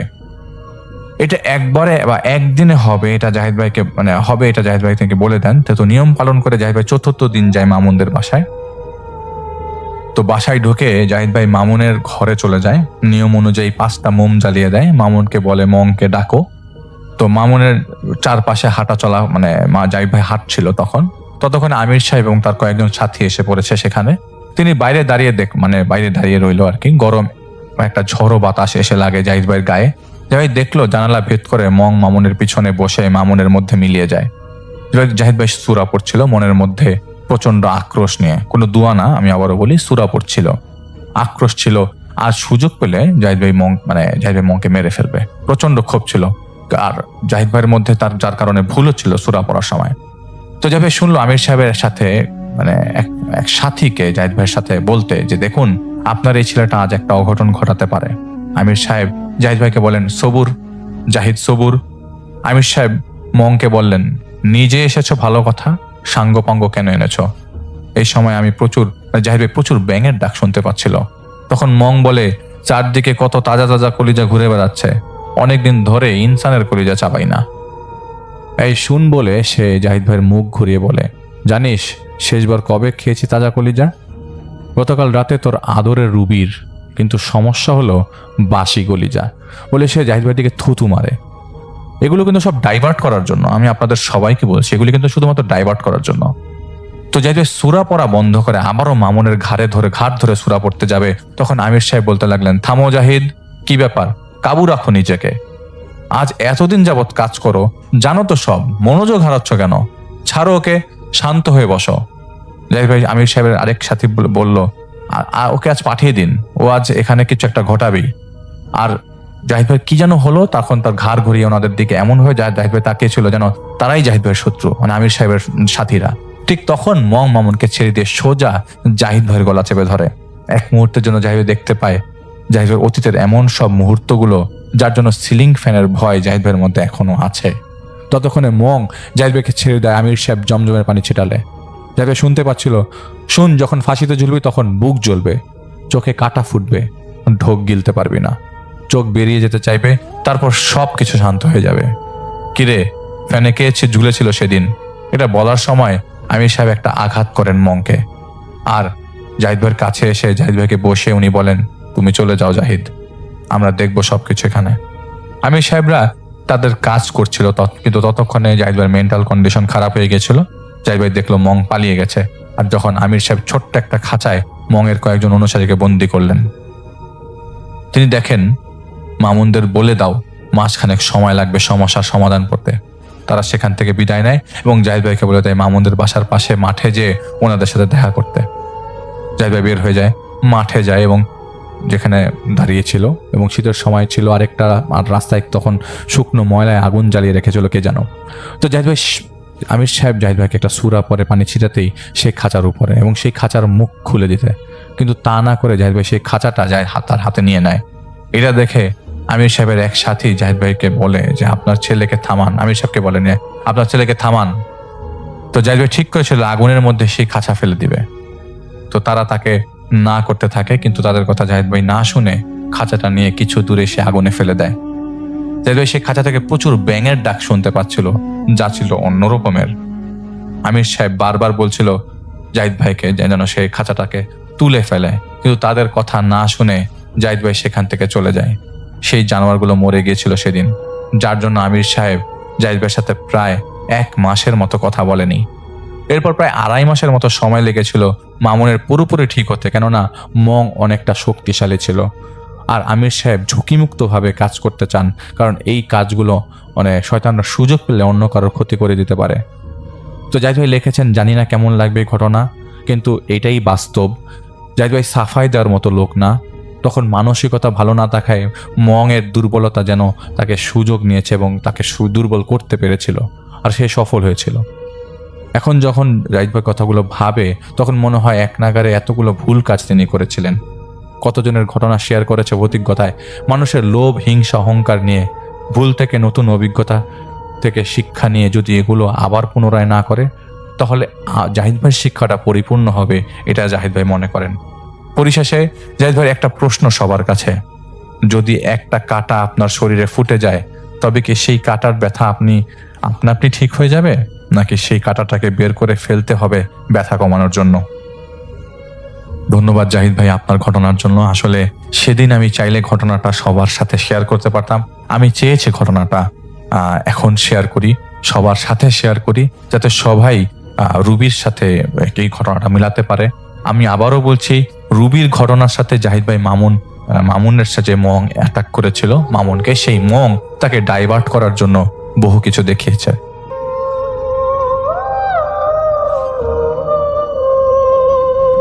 আসসালামু আলাইকুম রাসেল ভাই, আপনাকে অসংখ্য ধন্যবাদ আমাকে সুযোগ করে দেওয়ার জন্য। আজকে আমি যে ঘটনাটি বলবো, ঘটনাটি আজ থেকে প্রায় 5-7 বছর আগের একটি ঘটনা। আজকের ঘটনাটি পাঠিয়েছেন আমাদের রংপুরের এক শ্রোতা। তার অনুরোধে তার নাম পরিচয় গোপন রাখা হয়েছে। তিনি দাবি করেন ঘটনাটি অনেক বছর আগের একটি ঘটনা, বর্ষার রাতে। সত্য মিথ্যা বিচার আপনাদের উপর ছেড়ে দিলাম, চলুন শুরু করা যাক। আমি তখন একটি পাইকারি সবজির দোকানে কাজ করতাম। প্রতি রাতে প্রায় 12টার দিকে ট্রাক থেকে মাল নামাতে হতো। আমাদের বাজারটা দিনের বেলা মানুষের গমগম করলেও রাত বাড়লে একবারে নিস্তব্ধ হয়ে যেত। সেদিন রাতেও বৃষ্টি হচ্ছিল। বাজারে আমরা মাত্র 4 জন ছিলাম। বাজারে হঠাৎ বিদ্যুৎ চলে গেল, পুরো বাজার ডুবে গেল অন্ধকারে। আর ঠিক তখনই দূরের এক কোণে কোনো দোকানের সামনে দেখি সাদা কাপড় পরা এক বৃদ্ধ দাঁড়িয়ে আছেন। আমি ভেবেছিলাম হয়তো কোনো ক্রেতা। কাছে গিয়ে বললাম, মা কি লাগবে? কোনো উত্তর নেই। আমি আবারও বললাম, এত রাতে এখানে কেন? বৃদ্ধা ধীরে ধীরে মাথা তুলল, কিন্তু তার মুখে কোনো চোখ ছিল না, শুধু কালো গভীর দুটি ফাঁকা গর্ত। আমি ভয়ে পিছিয়ে যেতেই হঠাৎ পুরো বাজারে একসঙ্গে সব টিনের চাল কাঁপতে শুরু করলো। আমার পাশে থাকা সহকর্মী চিৎকার করে বলল, দৌড়াও, ও আবার এসেছে। আমি কিছু বুঝে ওঠার আগেই দেখি বিদ্যা ধীরে ধীরে হাঁটছে, কিন্তু তার পা মাটিতে যেন লাগছেই না। তিনি যেন বাতাসে ভেসেই এগিয়ে যাচ্ছে। আমরা সবাই প্রাণপণে দৌড়ে বাজারের দিকে গেলাম, আর ঠিক তখনই পিছন থেকে ভেসে এলো এক অদ্ভুত কণ্ঠ, আমার দোকানটা খুলে দে। আমি সাহস করে একবার পিছনে তাকালাম, দেখি পুরো বাজার ফাঁকা, কেউ নেই। শুধু একটি বন্ধ দোকানের সামনে একটি পুরনো তালা দুলছে, আর তালা দুলছে সেখানে কোনো বাতাস ছিল না, কিন্তু তালাটা কিভাবে দুলছে? পরের দিন সকালে আমি বাজারে গিয়ে আগের রাতের কথা সবাইকে বলল। কেউ যেন বিশ্বাসই করলো না আমার কথা। একজন বৃদ্ধ দোকানদার শুধু চুপচাপ আমার কথা শুনলে। কিছুক্ষণ পরে তিনি আমাকে পাশে ডেকে নিয়ে বললেন, যে দোকানটার সামনে তুই ওই বৃদ্ধাকে দেখেছিস, ওটা আগে রহিমউদ্দিনের দোকান ছিল। তার স্ত্রী প্রতিদিন রাত পর্যন্ত দোকান পাহারা দিত। এক ঝড়ের রাতে দোকানের ভিতরেই তার মৃত্যু হয়। তারপর থেকেই মাঝে মধ্যে গভীর রাতে মানুষ সাদা কাপড় পরা এক বৃদ্ধাকে ওই দোকানের সামনে দাঁড়িয়ে থাকতে দেখতে পায়। কথাটি শুনেই যেন আমার শরীর কেমন ঠান্ডা হয়ে গেল। সেদিন রাতে আরেকবার আমার ডিউটি পড়ল। এবার আমি ঠিক করলাম, যাই হোক আমি ভয় পাব না। রাত একটা নাগাদ বাজার আবারও নিস্তব্ধ হয়ে গেল। দূরে শুধু বৃষ্টির শব্দই পাচ্ছিলাম। হঠাৎ টকটক করে বন্ধ দোকানটার ভিতর থেকে কেউ যেন দরজায় আঘাত করছে। আমি আর আমার সহকর্মী রফিক টর্চ জ্বালিয়ে এগিয়ে গেলাম। দোকানের সামনে পৌঁছাতেই সব শব্দ হঠাৎ থেমে গেল। দোকানের সামনে পৌঁছতেই আমি বুঝতে পারলাম এখানে কোনো না কোনো একটা সমস্যা অবশ্যই আছে। রফিক কাপা গলায় বলল, চল ফিরে যাই। আর ঠিক তখনই দোকানের মরিচা ধরা তালাটি নিচ থেকেই ধীরে ধীরে দুলতে শুরু করল। আমি স্থির হয়ে দাঁড়িয়ে আছি। এরপর দোকানের ভেতর থেকে খুব ধীরে একটি নারী কণ্ঠ ভেসে এলো, আজ দরজা খুলবে। আমাদের টর্চের আলো হঠাৎ কেন জানি না নিভে গেল। চারদিকে শুধু অন্ধকার, আর সেই অন্ধকারের ভিতর মনে হলো দোকানের ঠিক সামনেই কেউ একজন নিঃশব্দে দাঁড়িয়ে আছে। শুধু তার সাদা কাপড়টা বাতাস ছাড়িয়ে আস্তে আস্তে নড়ছে। আমি আর রফিক একদম নড়তে পারছিলাম। মনে হচ্ছিল আমাদের পা দুটো যেন মাটির সঙ্গে আটকে গেছে। হঠাৎ টর্চটা আবার জ্বলে উঠল। আলো পড়তেই দেখি দোকানের সামনে কেউ নেই, কিন্তু মাটিতে ভেজা কাদার উপর এক সারি পায়ের ছাপ। অদ্ভুত ব্যাপার হলো, পায়ের ছাপগুলো দোকানের দিক থেকে বাইরে আসে, ভিতরেই গেছে। কেউ যেন দরজা না খুলেই দেয়ালের ভিতরে ঢুকে গেছে। আমরা ভয়ে আর দাঁড়াতে পারলাম। দৌড়ে বাজারের মসজিদের বারান্দায় গিয়ে বসে পড়লাম। ফজরের আজান হওয়ার কিছুক্ষণ আগে সাহস করে আমরা আবারও সেই বাজারে ফিরলাম। দেখি সেই বন্ধ দোকানের শাটারে ভিজা আঙ্গুল দিয়ে কেউ লিখে রেখেছে, আজও কেউ আমার অপেক্ষা শেষ করলো না। লেখাটি দেখে বাজারের কয়েকজন পুরনো ব্যবসায়ী যেন স্তব্ধ হয়ে গেল, কারণ আগের রাতে বৃষ্টি হলেও কেউ ওই দোকানের কাছে যায়নি। বৃদ্ধ এক ব্যবসায়ী ধীরে ধীরে বললেন, অনেক বছর আগে এই দোকানের মালিক রাতে মাল আনতে গিয়ে আর কখনো ফিরে আসে। তার স্ত্রী শেষ রাত পর্যন্ত শাটারের সামনে দাঁড়িয়ে অপেক্ষা করছিলেন। তারপর সেখানেই অসুস্থ হয়ে মারা যান। এরপর থেকে নাকি বর্ষার রাতে কিছু অস্বাভাবিক ঘটনা সেখানে ঘটে। এই ঘটনার প্রায় 1 মাস কেটে গেল। আমি চেষ্টা করছিলাম সবকিছু ভুলে যেতে, কিন্তু একদিন বাজার কমিটির সভাপতি এসে বললেন, আগামী শুক্রবার রাতে পুরনো দোকানগুলো পরিষ্কার করা হবে, তুই থাকবি। আমি অনেক অজুহাত দিলেও শেষ পর্যন্ত আমাকে রাজি হতেই হয়। সেদিন রাত ঠিক 12। পুরনো বাজারে মানুষ মাত্র আমরা 7 জন। হাতে টর্চ, চারদিকে নিস্তব্ধতা। আমরা সেই বহুদিনের বন্ধ দোকানটার সামনে পৌঁছাব। তালা কেটে শাটার উপরে তুলতেই ভিতর থেকে এক ঠান্ডা বাতাস যেন স্যাঁতস্যাঁত করে বেরিয়ে এলো। দোকানটা ধুলোয় ভরা, যেন বহু বছর ধরে কেউ ঢুকেইনি। হঠাৎ একজন শ্রমিক চিৎকার করে উঠল। মেঝের এক কোণে পুরনো কাঠের একটি ক্যাশ বাক্স পড়ে আছে। কেউ একজন সেটি খুলতেই ভিতর থেকে কয়েকটি মরিচা ধরা কয়েন আর একটি ভাঁজ করা কাগজ দেখতে পেল। কাগজে কাপা হাতে লেখা যে এই দোকান খুলবে সে আজ রাত শেষ হওয়ার আগেই বাজার ছেড়ে চলে যাও। সবাই একে অন্যের দিকে তাকাল, কেউ কথা বলছে। আর ঠিক তখনই পুরো বাজারের সব দোকানের টিনের শাটার একসঙ্গে যেন কেঁপে উঠল। ঠাস ঠাস করে, যেন মনে হচ্ছিল অদৃশ্য কেউ একের পর এক সব দোকানের দরজায় আঘাত করছে। আমরা দৌড়ে বাইরে বেরিয়ে যাব, এমন সময় বাজারের মাঝখান থেকে ভেসে এলো এক ক্ষীণ কণ্ঠ, বাজার বন্ধ, শেষ ক্রেতা এখনো যায়নি। আমি টর্চের আলো ফেলতেই দূরে সাদা পোশাক পরা একটি অবয় দাঁড়িয়ে থাকতে দেখলাম।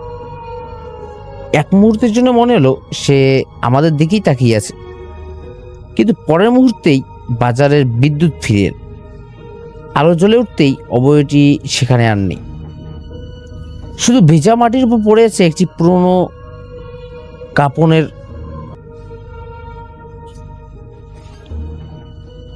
ভিতরে কোনো কিছুই ছিল না, শুধু একটা কাগজ ছিল, আর তাতে স্পষ্ট লেখা, আমি আজও অপেক্ষা করছি।